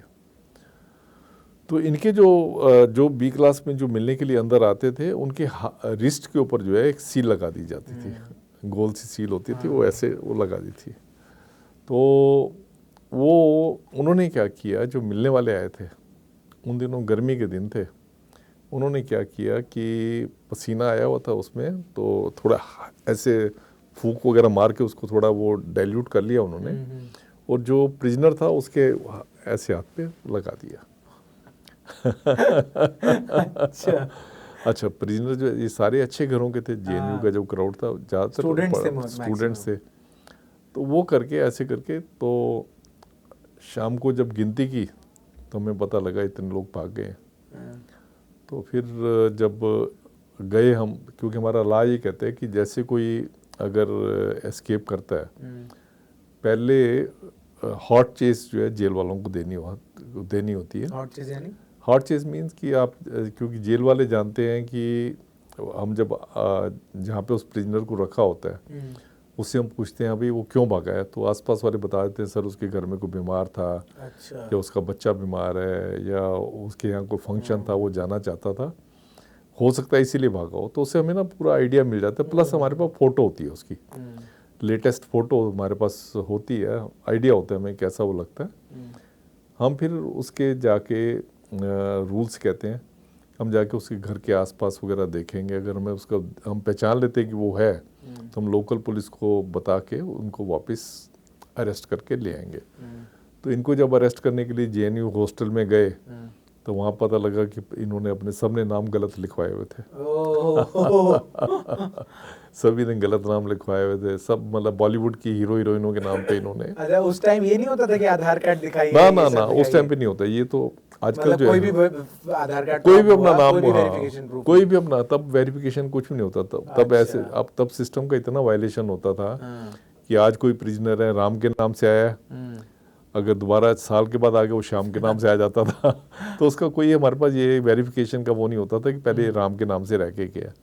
ये तो अब जब से फोटो ये कंप्यूटराइज्ड हुआ है, डिजिटाइज्ड होने के बाद जो है उनकी फ़ोटो वगैरह हम लेते हैं, उससे जैसे ही दूसरी बार आएगा तो हमारा कंप्यूटर एकदम कह देगा कि पहले भी आया हुआ है और इस ऑफेंस में आया हुआ है, नाम बाप का नाम वगैरह एकदम हमारा तो पूरा कंप्यूटराइज्ड। उस टाइम पे ये चीज़ें नहीं होती थी। इस चीज़ का उन्होंने फ़ायदा उठाया है कि अपने बॉलीवुड वाले नाम वगैरह लिखवा लो, कोई जेल में आ गए। पुलिस वालों के पास भी कोई ऑप्शन नहीं थी, उनके पास भी जो नाम इन्होंने लिखवाए उन नाम से उनको अंदर कर लिया और जेल में भेज दिया। और जेल वापस आप सबको जेल लेके आए? नहीं, वापस ये जेल में तो नहीं आ सके, नाम ही नहीं पता था कि कौन थे यहाँ पे। उस टाइम पे कोई फोटोग्राफ्स वगैरह का भी इतना अच्छा कोई सिस्टम नहीं होता था। तो फिर वहाँ गए, जब सब नाकाम रहे तो बाद में धीरे धीरे ना गवर्नमेंट ने भी जब देखा कि ये फ्यूटिलिटी है, प्रोटेस्ट कर रहे थे, हाँ प्रोटेस्ट कर रहे थे, तो इनको दोबारा इनके ऊपर केस बनाना, नहीं तो एस्केप का भी केस बन जाता, वो तो पड़े रहते जेलों में। हाँ, तो वो केस भी उनका जो प्रोटेस्ट कर रहे थे वो वाला केस भी उन्होंने विड्रॉ कर लिया। प्रिजन ब्रेक की बात करें, मैं एक और किस्सा आपसे जरूर सुनना चाहता हूँ, जो कि शायद तिहाड़ की हिस्ट्री में पहला प्रिजन ब्रेक था, जब मीसा कानून के तहत कई बड़े नामों को तिहाड़ जेल के अंदर लाया गया, जिसमें अरुण जेटली से लेकर जॉर्ज फर्नांडिस, ये सब लोग थे। कैसे वो लोग सक्सेसफुल हुए निकलने में? नहीं, उन्होंने कोई जेल एस्केप नहीं हुआ, उन्होंने, ये तो सारे लोग इकट्ठे थे। आप, मैं उसमें जो मैं कहना चाहता था वो ये कहना चाहता था हाँ, कि जो जनता पार्टी बनी, अच्छा, जनता पार्टी बनी जेल में बनी। मतलब जैसे उस टाइम पे जो है कांग्रेस हो, ये कम्युनिस्ट, अलग अलग विचारधारा के सब अलग लोग अलग एक साथ विचारधारा तिहाड़ को में मिल गए। जब एक साथ इकट्ठा कर दिया, हाँ, तो इन्होंने जेल में जब आपस में पहले तो बातचीत नहीं करते थे, जब इन्होंने आपस में बातचीत की हाँ, तो तब जाके एक जनता पार्टी जो बनी। तो मैं ये उसमें कहना चाहता था कि जनता पार्टी का जन्म जो है वो तिहाड़ जेल में हुआ। तिहाड़ फिर जेल से इन्होंने हुआ। इलेक्शन लड़ा तो पावर में भी आ गए। पावर में आ गए। एक और सवाल है कि ये प्रेम शंकर शुक्ला से सुनील गुप्ता की क्या अदावत थी कि उन्होंने उनकी पिटाई करवा दी? देखिए, प्रेम शंकर शुक्ला जो है ये एक, इसके नाम से वैसे बड़ा इंटेलिजेंट आदमी था। आप देखेंगे अभी भी इसके नाम से कई सारी जजमेंट्स हैं सुप्रीम कोर्ट की जो प्रेम शंकर शुक्ला के नाम से लगी हुई हैं। प्रेम शंकर शुक्ला एक ऐसा आदमी था जिसने कि प्रिजनर्स को, जब हमने 81 में जो प्रिजन्स ज्वाइन की थी, उस टाइम पे क्या होता था, किसी को भी अगर उम्र कैद होती थी ना तो उसको फेटर्स लगा देते थे, मतलब बेड़ियों में रख देते थे, हथकड़ियाँ लगा देते थे। तो प्रेम शंकर शुक्ला की जजमेंट थी जिसमें कि सुप्रीम कोर्ट ने कहा कि आप हथकड़ियाँ और फेटर्स नहीं लगाओगे, बेड़ियाँ जिसको कहते हैं, ये आप नहीं लगाओगे जब तक कि आप कोर्ट की परमिशन देते हैं। ओके। हाँ हाँ, हमने फिल्मों में देखा है। हाँ, वो फिल्मों, हाथ और हाथों पैर में बेड़ियां लगा बंधी के जाते हुई, हैं। हाँ, तो ये सुप्रीम कोर्ट ने जो है प्रेम शंकर शुक्ला के केस में और एक सुनील बत्रा थे, इनके केस में कहा था कि नहीं, ये बिल्कुल नहीं लगेंगी, अगर आप लगाते हो तो आप कोर्ट से परमिशन लोगे। तो प्रेम शंकर शुक्ला का ये था कि कई प्रिजनर होते हैं जो कि ऑफिसर्स को जो है वो समझना शुरू कर देते हैं ये तो हमारे आगे कुछ भी नहीं है। अच्छा। हम थे नए नए, तो थोड़ा सा हमें था कि जेल को तो चलाना ही है, आप अगर ऐसी प्रिजनर सब आपको जो ब्रॉबिट करते रहेंगे तो आप जेल चला ही नहीं सकते। तो ऐसी प्रेम शंकर शुक्ला सुप्रीम कोर्ट में थे। तो मैं, सुप्रीम कोर्ट ने हमें भी बुलाया हुआ था, तो हम भी सुप्रीम कोर्ट में गए।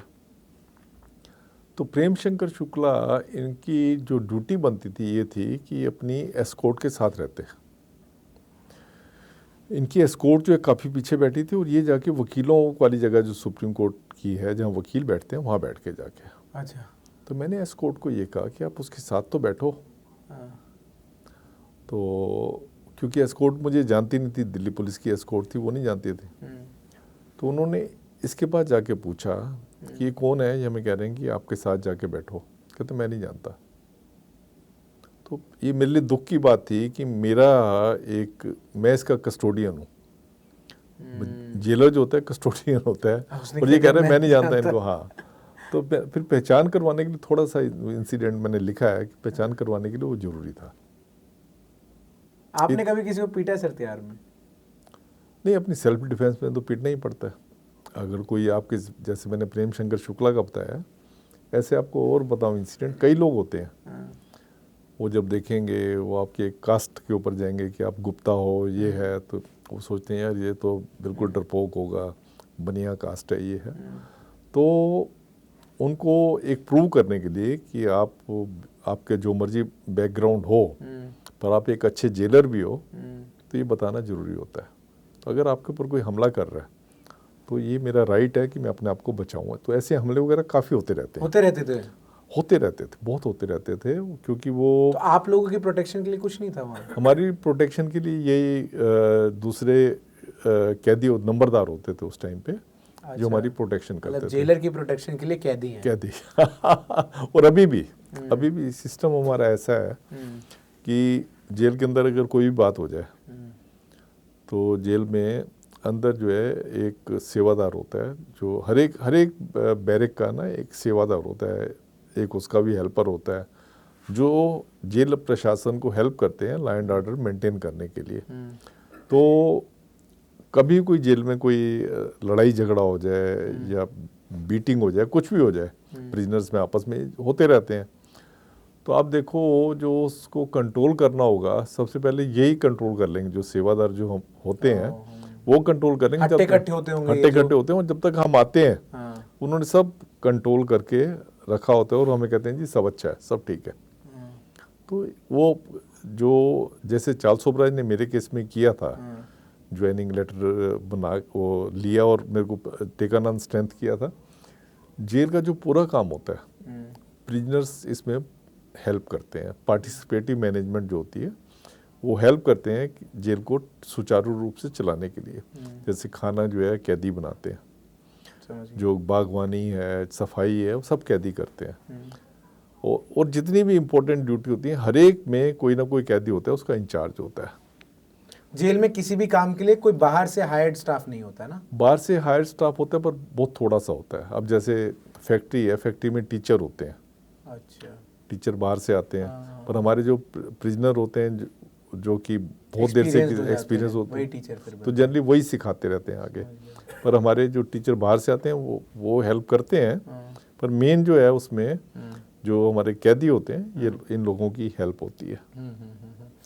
ये दिल्ली के पूर्व मुख्यमंत्री मदन लाल खुराना और आपकी सीनियर तिहाड़ में बहुत इंपॉर्टेंट रोल रिफॉर्म्स में जिनका एक नाम रहता है, किरण बेदी, इनके बीच की क्या अदावत थी सर? क्या था कि जहाँ तक मुझे याद है एक पर्टिकुलर इंस्टांस है कि किरण बेदी जो है आउट ऑफ कंट्री गई हुई थी। कब की बात है सर ये? It should be in 1994। Okay. तो तब महेंद्र सिंह टिकैत जो है, किसान आंदोलन चल रहा था, तो महेंद्र सिंह टिकैत को जो है जेल में बंद किया था। ये जेल नंबर 2 में थे उस टाइम, राकेश टिकैत के पिताजी। हाँ, महेंद्र सिंह टिकैत। तो जब वो आए अंदर तो जेल के अंदर जो है टोबैको वगैरह जो है, मैडम जब आई थी 93 में, इन्होंने टोबैको वगैरह बैन कर दिया था। कोई टोबैको आइटम जेल के अंदर नहीं जा सकती। उससे पहले जेल में बीड़ी, सिगरेट ये सब बिकती थी। हाँ, तो मैडम ने आके ये वाली चीज़ बंद करवा दी। उसके बाद क्या हुआ कि जब टिकैत आए तो इनका ये था कि मेरा हुक्का साथ जाएगा। अच्छा। तो इन्होंने कहा हुक्का साथ जाएगा, तो ये मैडम तो बाहर थी, तो हमारे डीआईजी ने इनको फ़ोन करके पूछा कि ऐसे ऐसे है और मंत्री जी कह रहे हैं कि इनको जो है हुक्का अंदर ले जाने दो। कौन से मंत्री जी? हर्षचरण सिंह बल्ली थे उस टाइम जेल मंत्री। हाँ, तो वो कह रहे हैं कि हुक्का ले जाने दो। अच्छा। तो मैडम ने कहा नहीं, हुक्का बिल्कुल नहीं जाएगा। यहाँ पे जो है जो मेरी पावर है, मैंने अपनी पावर को इस्तेमाल करते हुए जो है हुक्का बिल्कुल नहीं जाएगा। जब टोबैको नहीं जा सकता तो हुक्का कहाँ से जाएगा? तो हुक्का नहीं ले जाने दिया था। तो उसको फिर गवर्नमेंट ने इसको अदरवाइज लिया था। उनको ये लगा कि उनकी अथॉरिटी को जो है कोई चैलेंज कर रहा है। अच्छा। तो उसी में थोड़ा बहुत इनका आपस में ये मनमुटाव हुआ था। फिर वो टाइपराइटर उनके, हाँ, बस वो तो जैसे वो तो फिर उनका था ना, मौका ढूंढ रहे थे। वो मौका ढूंढ रहे थे। नहीं तो जेल की जो पनिशमेंट होती है, मुझे लगता है उनकी जो जेल की पनिशमेंट भी हुई थी वो जेल की पोस्टिंग जो हुई थी वो एज ए पनिशमेंट पोस्टिंग हुई थी। पर जब उन्होंने देखा कि मैडम बड़ी पॉपुलर हो रही हैं और सब जो है सब जगह इनकी चर्चा हो रही है, तो उन्होंने फिर जो है इनको, जबकि ये कोई ऐसी बात नहीं थी। देखिए टाइपिंग का काम होता है जेल में, टाइपिंग का सारा काम जो है कैदी लोग करते हैं। कैदी, अंडर ट्रायल जो भी होते हैं वही करते हैं। तो अगर चार्ल्स सोबराज को दिया हुआ था, ये ऑफिशियल ड्यूटी दी थी, तो उसमें कोई हर्जा नहीं था कोई। हाँ, वो बली का बकरा, पर वो बली का एक बहाना कोई बनाना था कि उनको वहाँ से, तो वो उन्होंने उसको किया। थोड़ा अब आपके पर्सनल लाइफ में मैं सर 1-2 सवाल से ही जान लूंगा। साल 1983 में एक फिल्म आती है जिस फिल्म का नाम होता है हीरो। इस फिल्म में जैकी श्रॉफ है, मीनाक्षी शेषाद्री है। इसने सुनील गुप्ता की लाइफ में क्या इन्फ्लुएंस किया? देखिए, उसमें जो ये हीरो फिल्म थी उसमें उन्होंने क्या दिखाया था कि प्रिजनर्स जो है उनको, प्रिजनर्स को यूज़ किया गया था बाहर के बदमाशों को पकड़ने और उनको जो बदमाशों के जो होते हैं, जो ट्रिक्स होते हैं, उनको मतलब एक एप्रीहेंड करने के लिए वो बदमाशों को उनको यूज़ किया गया था। तो वो जो उसमें उन्होंने दिखाया कि कैसे वो जो है फ्लर्ट कर रहे हैं बाहर की लड़कियों से, जैकी श्रॉफ। हाँ, तो उसके बाद से जो है ना, जो एक टैबू होता था कि जेल में जो कैदी होते हैं सारे खतरनाक होते हैं, धीरे धीरे उतरना शुरू हुआ था। लोगों को ये पता लगा कि नहीं, ऐसे ऐसे लोग, ऐसे कैदी भी होते हैं जेल के अंदर, और किस तरीके से वो हेल्प करते हैं। इससे पहले 2 आंखें 12 हाथ आई थी, वो भी कैदियों के उसके ऊपर थी, पर वो बहुत पुरानी पिक्चर थी जिसमें था ना, ए मालिक तेरे बंदे हम हाँ, तो ऐसे हो हमारे करम। वो हमारी जेल की अभी भी वो प्रेयर है, सुबह शाम प्रेयर जो है उसको गाते हैं। तो तो इसके बाद कर्मा आई। कर्मा में भी ऐसे ही था कि जेल के प्रिजनर्स को यूज किया गया था। इंडिपेंडेंस डे मना रहे हैं वो सारी, इंडिपेंडेंस डे मना बहुत रहे अच्छी मूवी थी वो। हाँ, तो इससे ना लोगों का जेल के बारे में थोड़ा थोड़ा वो रुख चेंज होना शुरू हुआ। जैसे कि मतलब ये, क्योंकि एक तरह का ये फैशन बन गया था कि अगर कोई प्रिजनर है, अगर कोई लड़की उसको देख रही है, तो शादी करने के लिए कोई ऐसा टैबू नहीं होता था कि उससे शादी करेंगे। तो उनको ये पता लगना शुरू हुआ कि प्रिजनर भी बिल्कुल बाहर के लड़के होते हैं, वैसे ही होते हैं। तो इनफैक्ट उसी में एक मेरा एक प्रिजनर होता था, कन्विक्ट था, जो मेरे को हेल्प करता था, गुरदीप बग्गा था। तो उसको एक लड़की रिसर्चर आई मिलने के लिए, तो बाद में उनकी शादी हो गई। गए क्यों नहीं सर आप शादी में? थोड़ा प्रोविजन होता है, हमारे जो रूल्स कहते हैं मना करते हैं। मतलब एक बार कोई निकल गया सजा काट के तो आप उससे बातचीत नहीं कर सकते? आपने रिलेशन नहीं बना के रख सकते आप।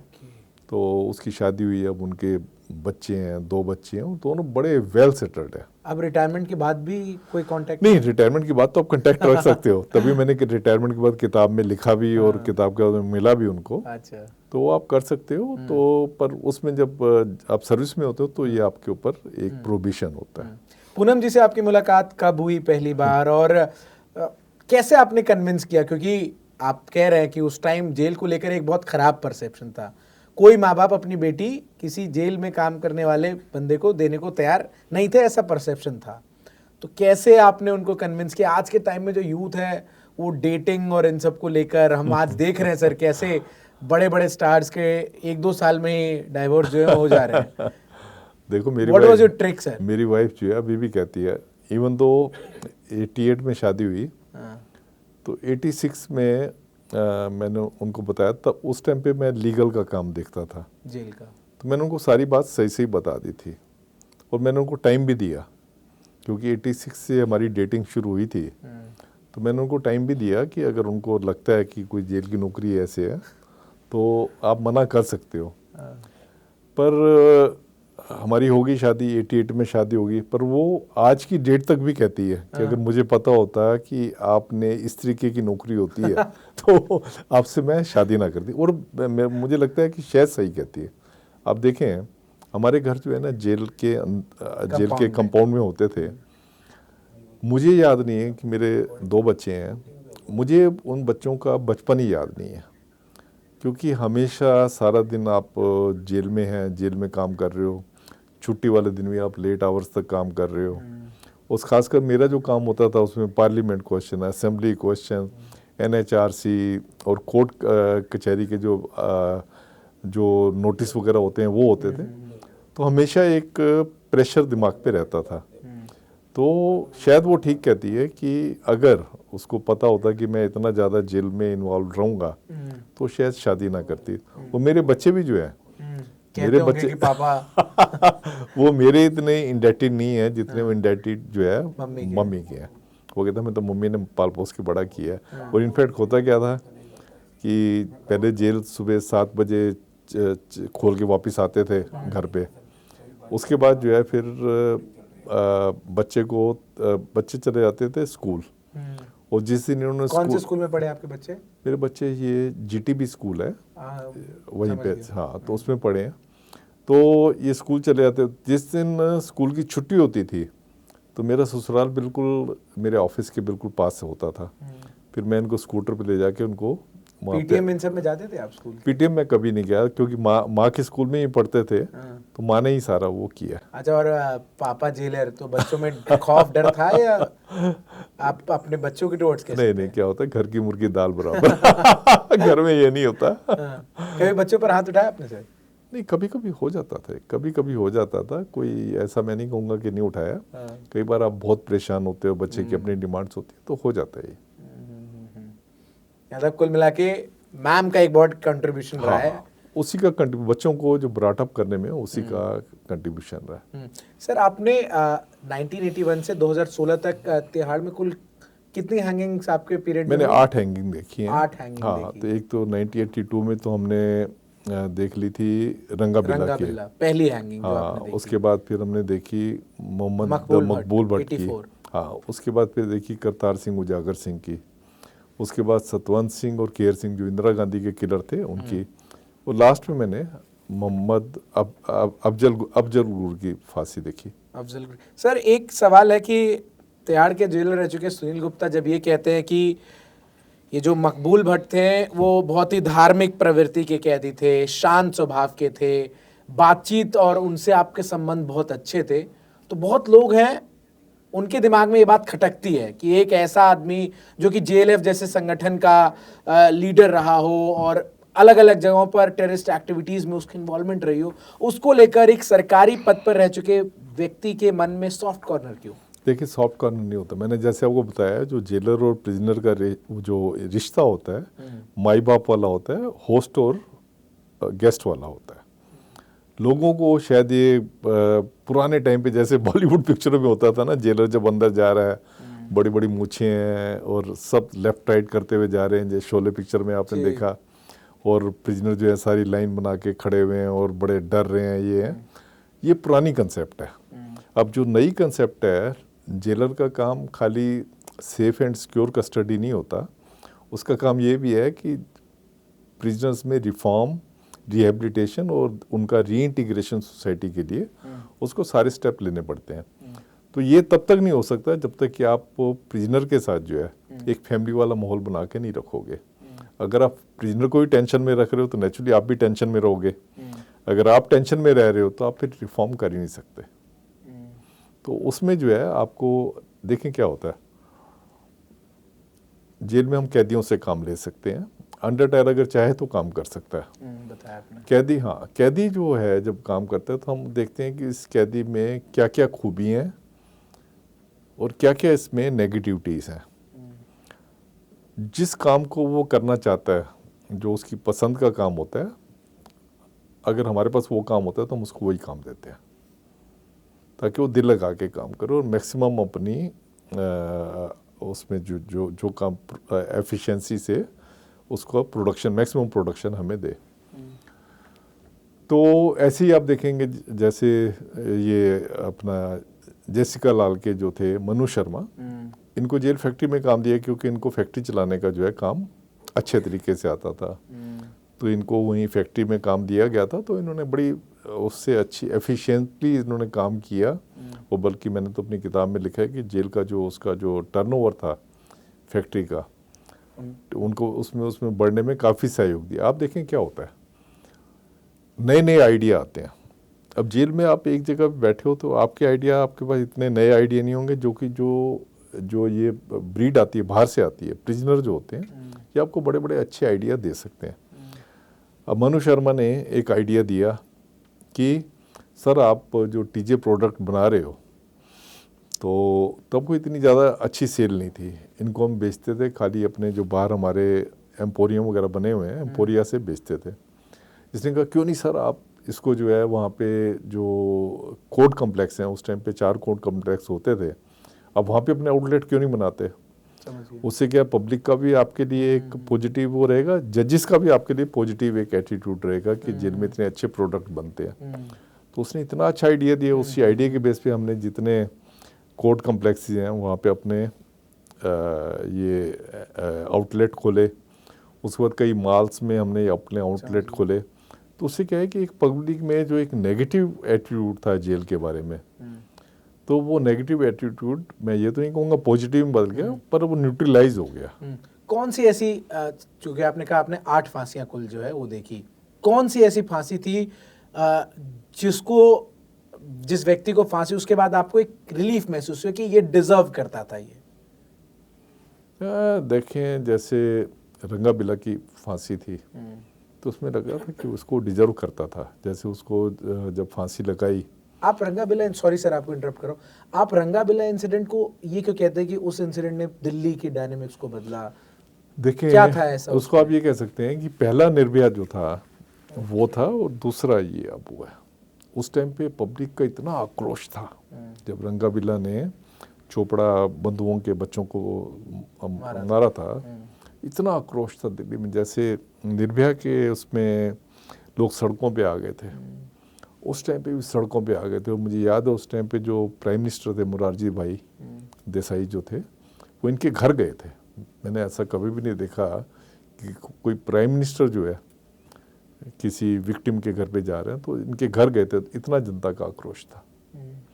तो उसमें जब हुई, हालांकि फांसी बड़ी वो थी, फांसी हमेशा दर्दनाक होती है। मैं कभी भी नहीं चाहता किसी को फांसी मिले, क्योंकि फांसी कोई निदान नहीं है। तो बीइंग जेलर रह चुके आप ये बात कह रहे हैं कि डेथ सेंटेंस नहीं होना चाहिए। हाँ, मैं पर्सनल मेरा व्यू ये है कि डेथ सेंटेंस नहीं होना चाहिए, क्योंकि आप देखेंगे डेथ सेंटेंस ज़्यादातर जो मिलता है ये उन लोगों को मिलता है जो अपना कोई अच्छा वकील नहीं कर पाते। जो अच्छा वकील कर लेते हैं उनको तो डेथ सेंटेंस होता ही नहीं। आप देखो निठारी कांड जो हुआ था उसमें कितनी लड़कियां, कितने वो जो है उनका रेप हुआ था, मर्डर हुआ था, जैसा कि आपने पढ़ा होगा। पर उन्होंने वकील बहुत अच्छा कर लिया, उसका नतीजा है कि वो लाइफ इम्प्रिजनमेंट काटे, उनको फांसी नहीं हुई और शायद वो बाहर भी निकलने वाले हैं।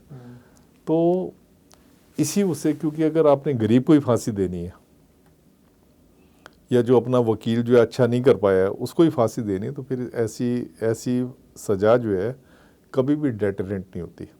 लेकिन वो रंगाबिल्ला वाली फांसी आपको जस्टिफाइड लगी कि जिस टाइप का क्राइम उन्होंने किया उसके लिए यही सजा? हाँ, जो रंगाबिल्ला वाली को मैं इसलिए ओवरऑल तो फांसी को मैं कभी भी जस्टिफाई नहीं करता। रंगाबिल्ला क्योंकि आपका जो क्रिमिनल जस्टिस एडमिनिस्ट्रेशन है उसमें आप जैसे पढ़ते होगे 25-25 साल में चोरी के केस जो है वो जाके सेटल हो रहे हैं, या मर्डर के केस में 6 साल 7 साल 8 साल लग रहे हैं।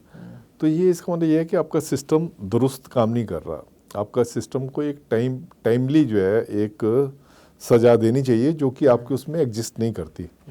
तो उसमें ठीक है। अब देखें फांसी की सज़ा जो होती है, सबको पता है कि अगर किसी का मर्डर किया तो आपको फांसी की सज़ा हो सकती है, पर उसका डेटरेंस इतना नहीं है। आप देखें फिर भी कितने मर्डर हो रहे हैं। अगर भारत में आप देखेंगे सबसे ज़्यादा कमिटेड होने वाला क्राइम है जिसमें कि बंदे जेल में हैं, वो मर्डर है। छोटी छोटी बातें 10-10 रुपए के पीछे मैंने देखा मर्डर हो जाते हैं। एक आपके टाइम में वो था ना 500 रुपए के लिए, जो करतार उजागर का जो है उसको 500 रुपए के पीछे उन्होंने जो है उन्होंने मर्डर किया था और बाद में उनको फांसी की सजा हुई। वो भी अगर उन्होंने अच्छा वकील कोई किया होता, जिसने करवाया परपिटेटर था जो डॉक्टर जैन, उन्होंने अच्छा वकील कर लिया, उनको तो फांसी नहीं हुई। और जिन्होंने 500 रुपये लेके वो हायर असैसिन थे उनको फांसी पे लटक गए। वो पुलिस फेलियर है ये कहीं ना कहीं? नहीं, हमारा सिस्टम फेलियर है। हमारे सिस्टम में जब देखें जो क्रिमिनल जस्टिस एडमिनिस्ट्रेशन है उसमें पुलिस हो जाती है, जज हो जाते हैं, प्रोसिक्यूटर हो जाते हैं, जेल हो जाती है। इस सिस्टम का फेलियर है कि आप देखें कि आपकी जो इंडिया की जेलें हैं उसमें करीब 74% जो है, अगर 2022 की स्टैटिस्टिक्स आप देखें 74% जो प्रिजनर हैं वो अंडर 10 है और 26% कन्विक्ट है। अगर आप किसी भी एडवांस किसी उसमें प्रॉस्परस कंट्री में जाएंगे, वेस्टर्न कंट्रीज़ में देखेंगे, यूरोप में देखेंगे, तो वहाँ पे अंडर 10 की पॉपुलेशन 20-22% से ज़्यादा नहीं होती। मतलब जैसे यहाँ पे 24% कन्विक्ट हैं और 76% अंडर 10 है, वहाँ पे उल्टा होता है। तो इसका मतलब आपका सिस्टम ठीक नहीं कर। और सुप्रीम कोर्ट ने कितनी बार इस बात के ऊपर स्ट्रिक्चर पास की है, बहुत तकड़े जो है उस पर कमेंट्स दिए हैं, काफ़ी जजमेंट दिए हैं, डायरेक्शन दिए हैं, पर उसके बावजूद भी आप देखें, अगर मैं जब 81 में आया था तब शायद 55% अंडर 10 होते, शायद 50 से 55% के बीच में थे और 45% कन्विक्ट होते थे। अब इतने जजों का नंबर बढ़ गया, इतनी पुलिस का नंबर बढ़ गया, सब कुछ हो गया, पर अल्टीमेट रिजल्ट क्या है कि 74% आपके अंडर 10 है, 26% कन्विक्ट है। मतलब सिस्टम डे बाय डे बदतर होता जा रहा है। तो इसलिए आपको सज़ा जो है जो कमेंसरेट करनी चाहिए। सज़ा का जो पर्पज़ होता है वो ये होता है कि ताकि इस तरीके के क्राइम कमिट ना हो। अगर एक आपने सज़ा रखी हुई है और उस तरीके के क्राइम कमिट हो रहे हैं, इसका मतलब ये आपका क्रिमिनल जस्टिस एडमिनिस्ट्रेशन का फेलियर है, सरकार का फेलियर है।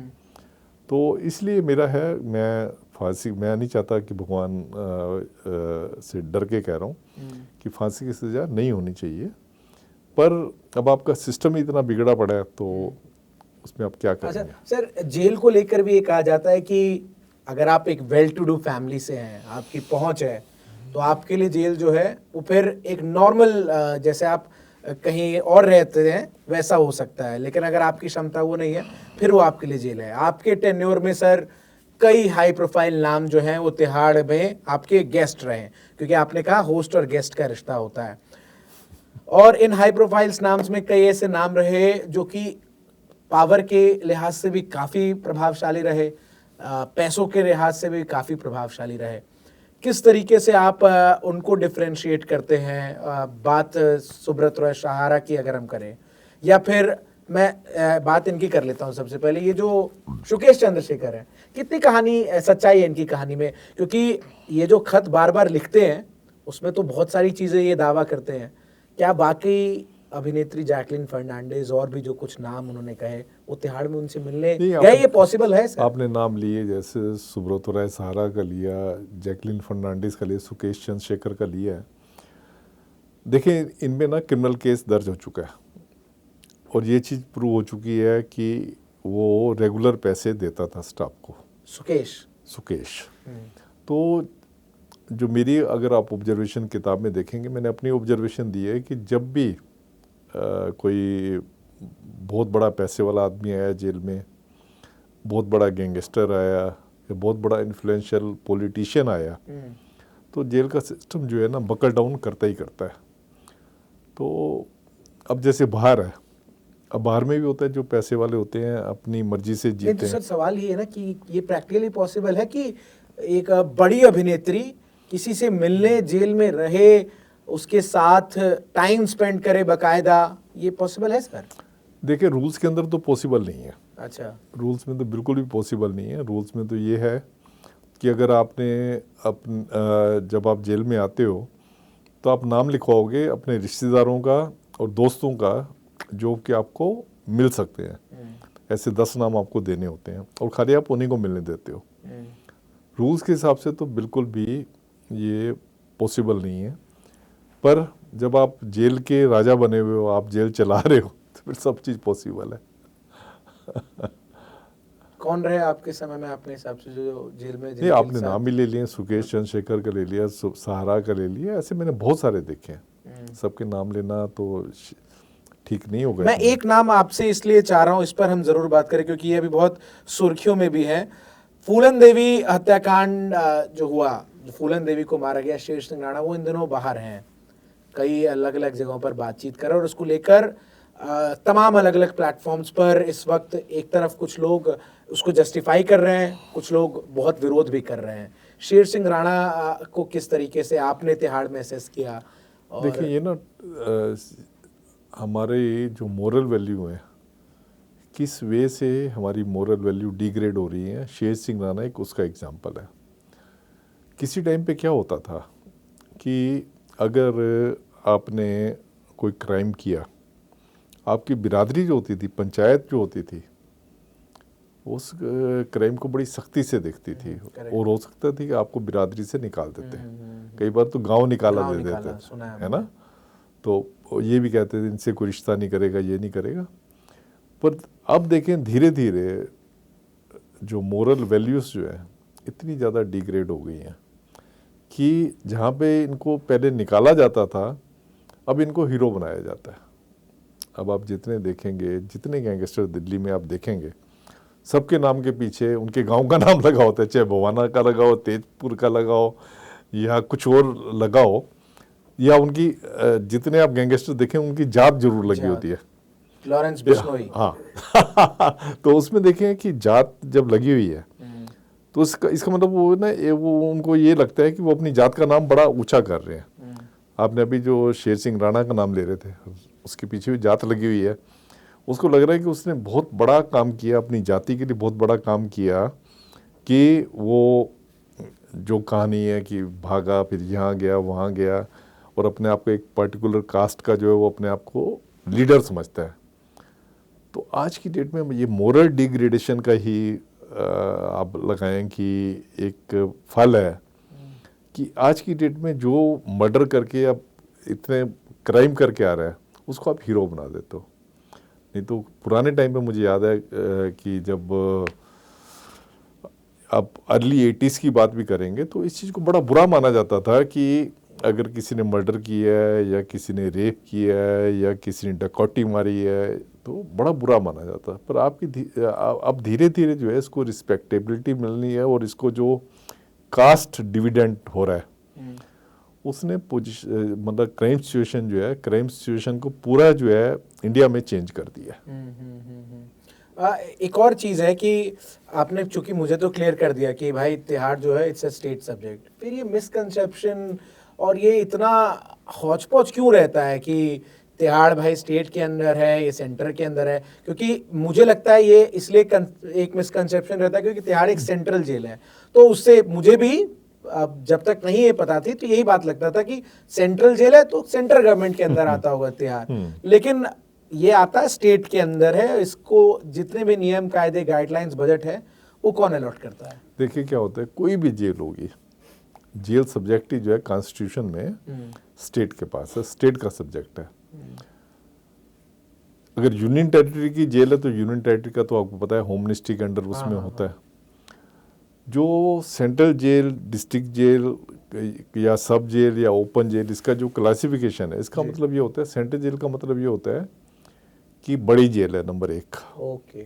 दूसरा, उसमें जिसमें लाइफ कन्विक्ट्स को रखा जाता है या कन्विक्ट्स को रखा जाता है, वो जेल जो है मोस्ट सिक्योर जेल होती है। सिक्योरिटी अरेंजमेंट ज़्यादा होते हैं। जो नीचे डिस्ट्रिक्ट जेल होती हैं उसके अंडर काम करती हैं, उसके सुप्रीम जेल के अंडर काम करती हैं। तो इसलिए सेंट्रल जेल जो होती हैं ये स्टेट का ही क्लासीफाई किया हुआ सिस्टम है। सेंट्रल जेल मीन्स जहाँ पे आप कन्विक्ट्स को रख रहे हैं, लाइफ कन्विक्ट्स को रख रहे हैं या डेथ सेंटेंस वाले को रख रहे हैं, और डिस्ट्रिक्ट जेल का मतलब है जहाँ पे आप अंडर ट्रायल्स को रख रहे हैं। बस ये फर्क है सभी स्टेट गवर्नमेंट, बजट जो है सारा स्टेट गवर्नमेंट के उससे आएगा। कैसे रहा है एडमिनिस्ट्रेशन 2014 से 16 के बीच में, या फिर मैं तो 23 तक का कहूँगा जब आम आदमी पार्टी की गवर्नमेंट रही दिल्ली में, तिहाड़ एडमिनिस्ट्रेशन? नहीं, एडमिनिस्ट्रेशन इनका सारा जो बजट जो है वो स्टेट गवर्नमेंट उसमें आता है। सेंट्रल गवर्नमेंट की कोई स्कीम्स होती हैं जो जेल पे एप्लीकेबल होती हैं, उसमें पैसा सभी जेलों में सेंट्रल गवर्नमेंट से जाते हैं। जो स्कीम्स होती हैं उनकी, जैसे जेलों को मॉडर्नाइजेशन की स्कीम है या और जेल बनाने की स्कीम है, नई जेल बनाने की स्कीम्स है, तो ये सीसीटीवी की स्कीम्स हैं। तो इसमें कई स्कीमों में पैसा सेंट्रल गवर्नमेंट से आता है। उसी दौरान एक वीडियो भी बाहर आया, बहुत बवाल मचा, दिल्ली के जेल मंत्री जेल में और मसाज करा रहे हैं, ग्रेप्स खा रहे हैं, ड्राई फ्रूट्स खा रहे हैं, बाहर से खाना आ रहा है। कैसा? देखिए, बाहर से खाना तो नहीं आना चाहिए, ये एक बहुत बड़ा वायलेशन था।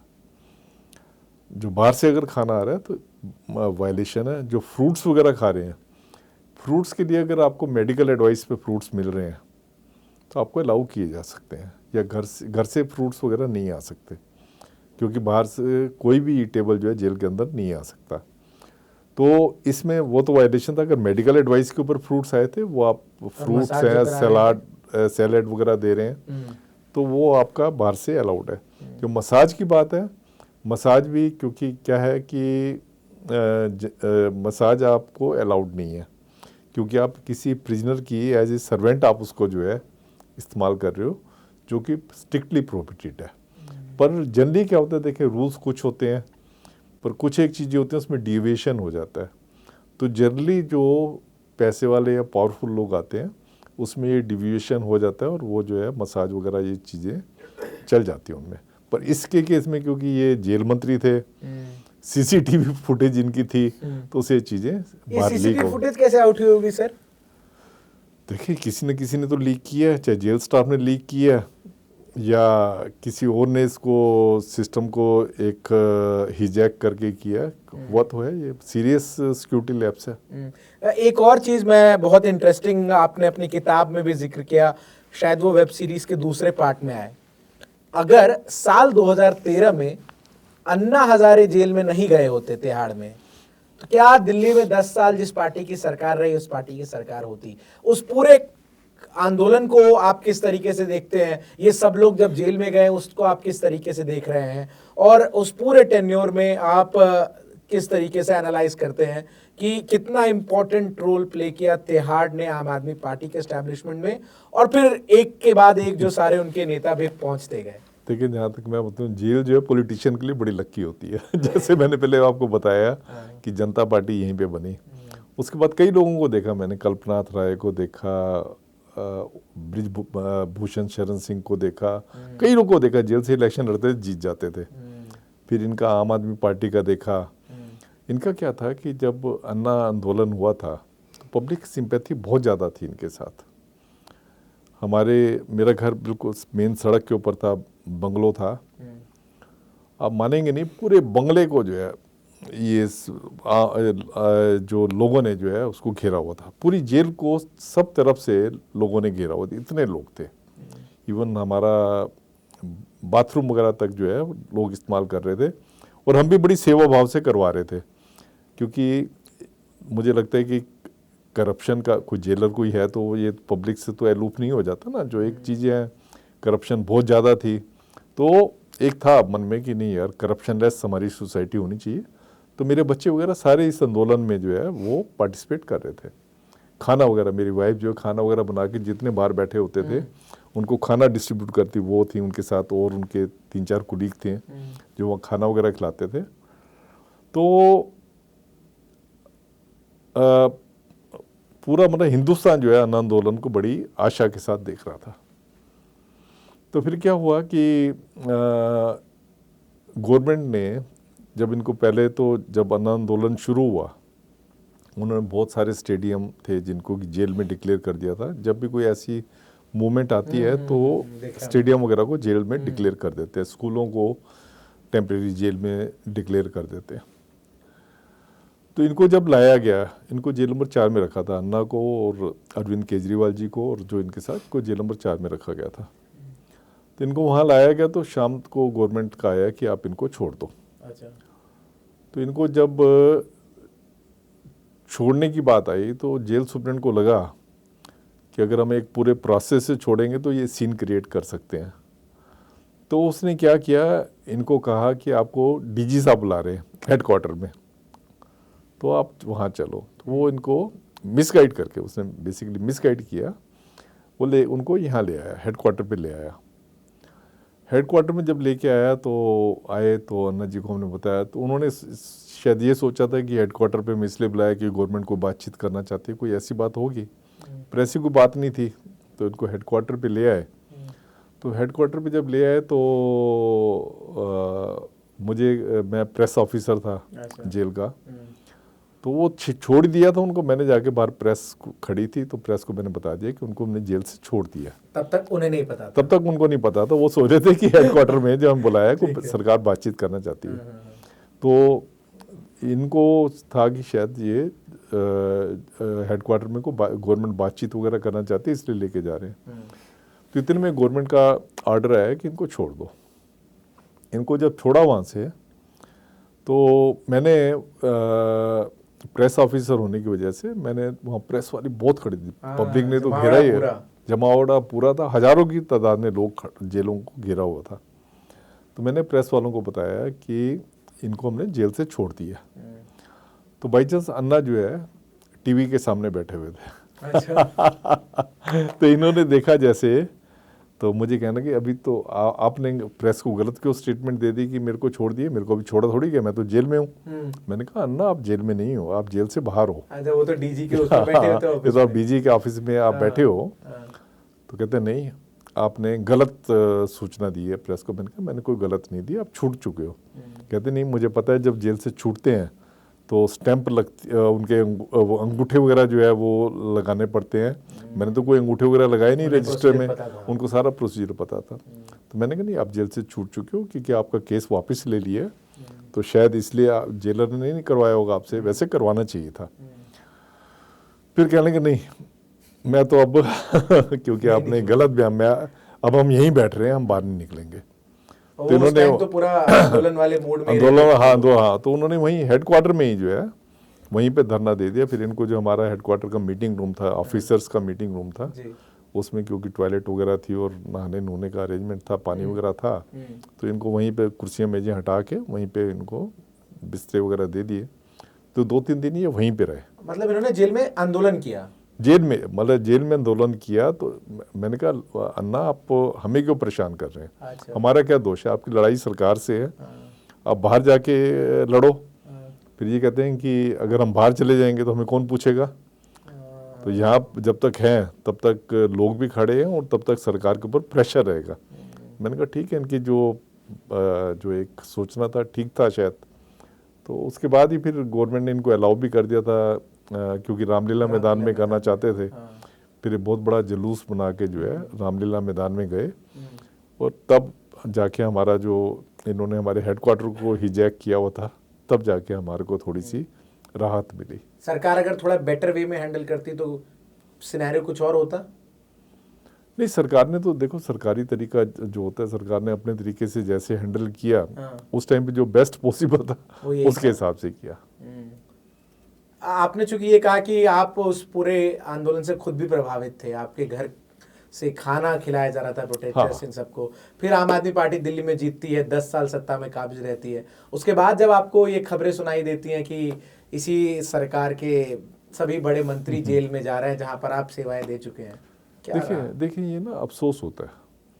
मुझे कई बार ये ऐसा लगता है कि अब अगर कोई सिविल मूवमेंट अगर आगे होती है ईमानदारी को लेके, देखिए अन्ना आंदोलन में लोग क्यों थे? क्योंकि लोग करप्शन से परेशान हो चुके थे, इतने परेशान हो गए थे कि सभी लोग जो है इनके आंदोलन के साथ जुड़ना चाहते थे ताकि करप्शन को हम जेल से देश से भगा सकें।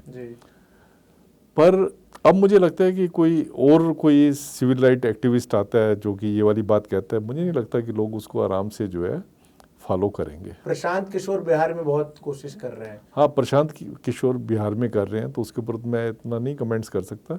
पर मुझे जो अपना पर्सनल मेरा ओपिनियन ये है कि जैसे अन्ना ने लोगों के एक ड्रीम्स को जो है कैप्चर कर लिया था, अब कोई अन्ना दोबारा आंदोलन करें या कोई और आदमी ऐसा है जो कि कहे हम ईमानदारी के लिए, करप्शन के अगेंस्ट आंदोलन कर रहे हैं, तो लोग इतनी जल्दी प्रभावित नहीं होंगे। इनका काम देख के मुझे लग रहा है कि जो लोग चाहते हैं कि देश हमारा प्रॉस्पर करे, करप्शन हटे, वो लोग अब कोई साथ देने वाले हैं नहीं।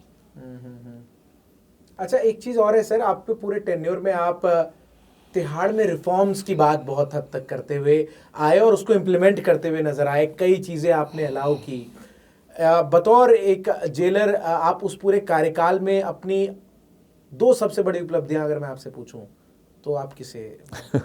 बहुत लिस्ट बहुत लंबी है, वो मुझे पता है। देखिए क्या था कि मैं, एक वो होता है कि मेमोरी में रह जाती है कि these 2 things I want myself to be remembered. मैं एडवाइजर भी था, मैं जेल प्रशासन का एडवाइजर भी था, इनफैक्ट दिल्ली गवर्नमेंट का ही एडवाइजर हो जाता, लीगल एडवाइजर था, मैं रिटायर हूँ। तो जो चीज़ मुझे अच्छी लगती थी तो मैं उसमें एडवाइस करता था, जनरली लोग मेरी बात मान लेते थे। अब मैं 3 बातें बताऊंगा इसमें जो मैंने जो जेल में की हैं। एक तो जब लीगल एड सेल 1983 में खोली, तब ये किसी के दिमाग में बात आ ही नहीं सकती थी।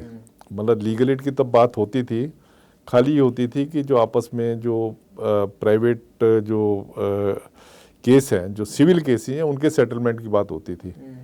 कभी ये वाली बात नहीं होती थी कि क्रिमिनल केसेस में भी लीगल एड आ सकती है।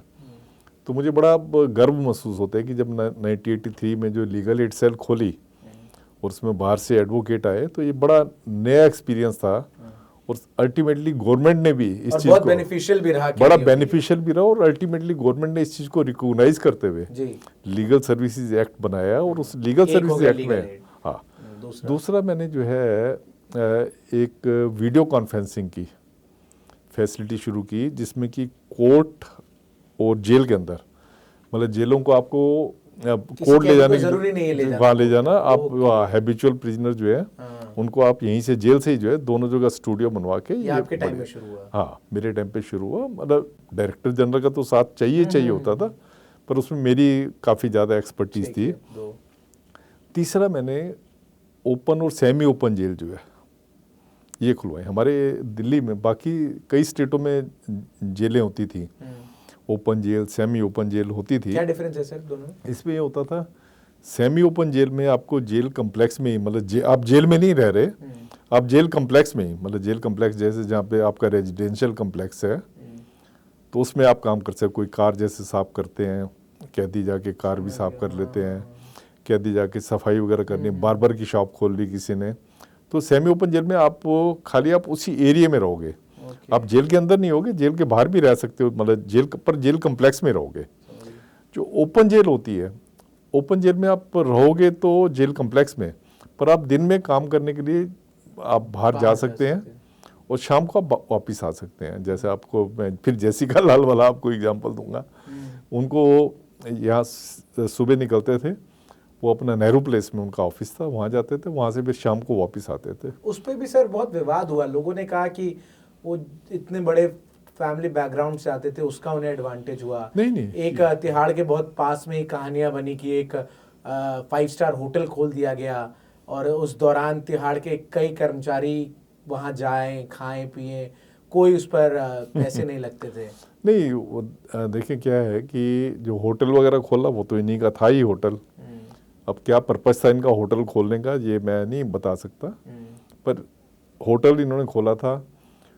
और दूसरा, जो खाली इनके लिए नहीं, जो भी इनके साथ के और प्रिजनर थे, जैसे कोई मायापुरी, उसमें इंडस्ट्रियल एरिया में कई लोग प्रिजनर काम करने के लिए जाते थे, काम करके शाम को वापस आ जाते थे। तो ओपन जेल में आप बाहर जा सकते हो और सेमी ओपन जेल में आप बाहर नहीं जा सकते, आपको उसी एरिया में रहना पड़ता है।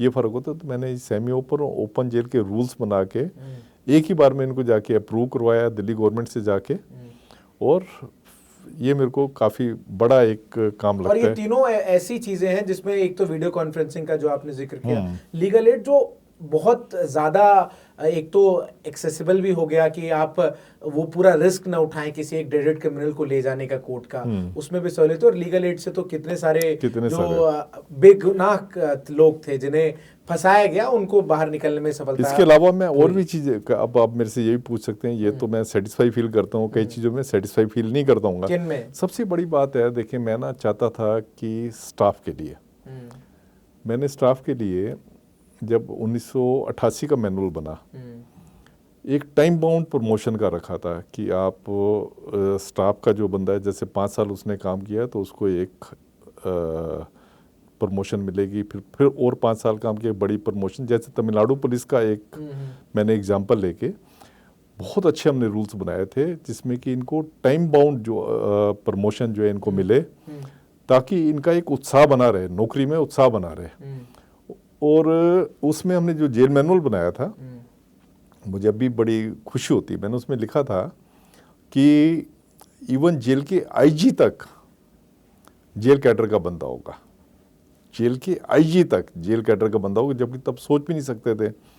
अभी भी जेल के जो हमारा स्टाफ है वो सुप्रीटेंडेंट की पोस्ट तक चला जाता है, और ज़्यादातर सुप्रीटेंडेंट जो है बाहर से आए हुए हैं, सिविल सर्विस से हैं, अलाइड सर्विसेज से आए हैं। आप इससे सहमत नहीं है? मैं इससे बिल्कुल सहमत नहीं था।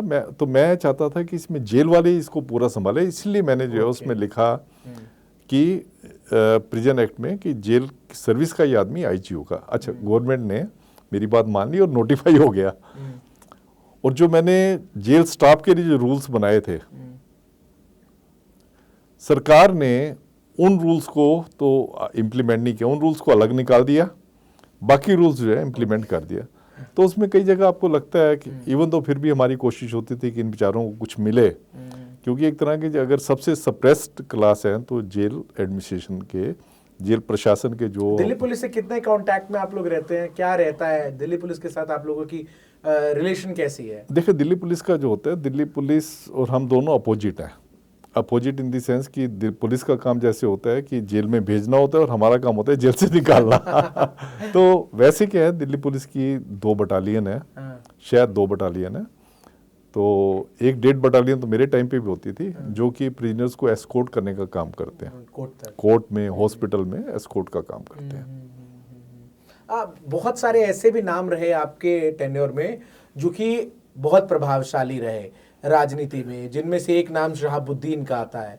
कहा जाता था कि जेल में शहाबुद्दीन का अलग रोला था, क्या नहीं, देखें और जगह तो जैसे शहाबुद्दीन है या पप्पू यादव है, इनको जो है सुप्रीम कोर्ट ने तिहाड़ भेजा इसलिए था कि उनको, क्योंकि सुप्रीम कोर्ट को ये रिपोर्ट मिली थी कि ये लोग जेल को चला रहे हैं जिस तरीके से चाहते हैं।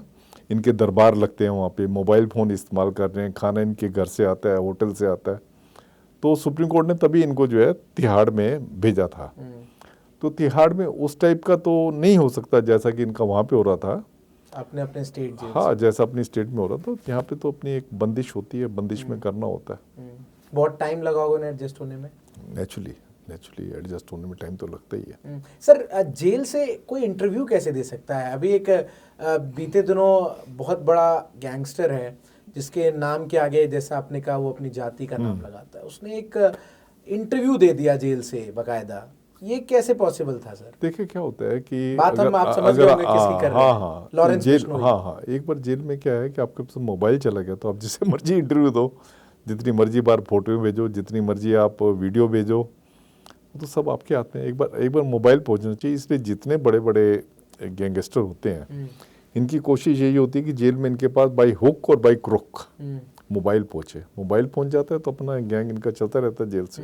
एक टिल्लू ताजपुरिया का वीडियो सामने आया, हाँ, किस तरीके से जेल में उसका मर्डर किया गया। जब हम लोगों ने वो वीडियो देखा तो पहला सवाल मन में यह है कि फिर जेल अगर सेफ नहीं है, सिक्योर जेल किस बात की, बिल्कुल। तो फिर ये जेल क्या है?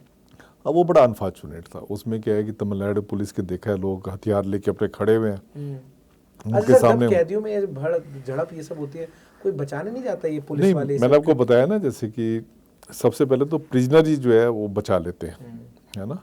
पर इस केस में अनफॉर्चुनेटली क्या था कि ज़्यादा लोग थे जो ऊपर से कूद के नीचे आए, और जेल स्टाफ का तो एक बंदा होता है वहाँ पे, पर ज़्यादा तमिलनाडु पुलिस थी। अब उनके खिलाफ एक्शन वगैरह लिया है। कहा यह जाता है कि जो दिल्ली में पूरा गैंगस्टर नेक्सस चल रहा है उसका हेडक्वार्टर तिहाड़ है। नहीं, ऐसा नहीं होना चाहिए। बाकी ये है कि अगर आपके पास पहुंच गया, अगर आपके पास मोबाइल पहुंच गया, तो मोबाइल से आप सारी जो अपनी एक्टिविटीज़ को जो है वहाँ से कंट्रोल कर सकते हैं। तो तिहाड़ में ये है कि ऐसे कई सारे इंस्टांसेस आए हैं जिसमें कि आप मोबाइल फ़ोन वगैरह पकड़े गए हैं। तो इसलिए ये कहते हैं, पर इतना आसान नहीं होता जेल से जो है गैंग चलाना।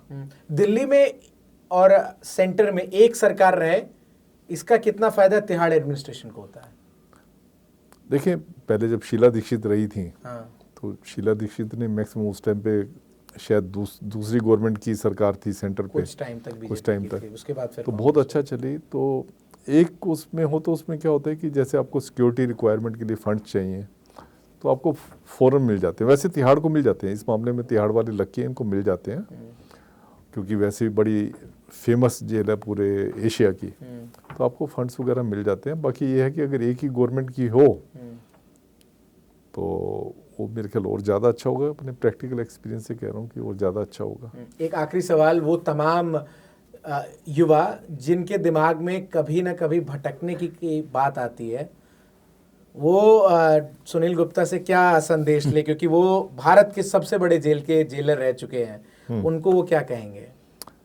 देखिए क्या होता है कि बहुत सारे प्रिजनर ऐसे होते हैं, जब वो जेल में आते हैं तो उनको हम रिफॉर्म करने की कोशिश करते हैं। जब मंदिर, मस्जिद, ये पादरी और दूसरे आर्य समाज वाले, ये लोग जब जेल में जाते हैं उनको प्रवचन देते हैं, तो उनका बहुत सारे लोगों का ये कहना होता है कि अगर ये लोग, जब हम बाहर रहते थे, क्योंकि आप देखें 85% लोग जो है पुअर सोसाइटी से आते हैं, तो इनको होता है अगर यही चीज़ अगर लोग बाहर आ गए होते हमें मिल, तो हम शायद जेल में क्राइम ना करते, जेल में ना आते। तो मेरी तो यही है रिक्वेस्ट कि जेल जो है कोई एक सभ्य नागरिक के लिए जेल नहीं है। जो असभ्यता दिखाते हैं उनके लिए जेल जरूरी होती है, पर वो भी टेम्परेरी इलाज है। कोई जेल जो है परमानेंट इलाज नहीं है। तो इसलिए जितना क्राइम से दूर रहेंगे उतना अच्छा है।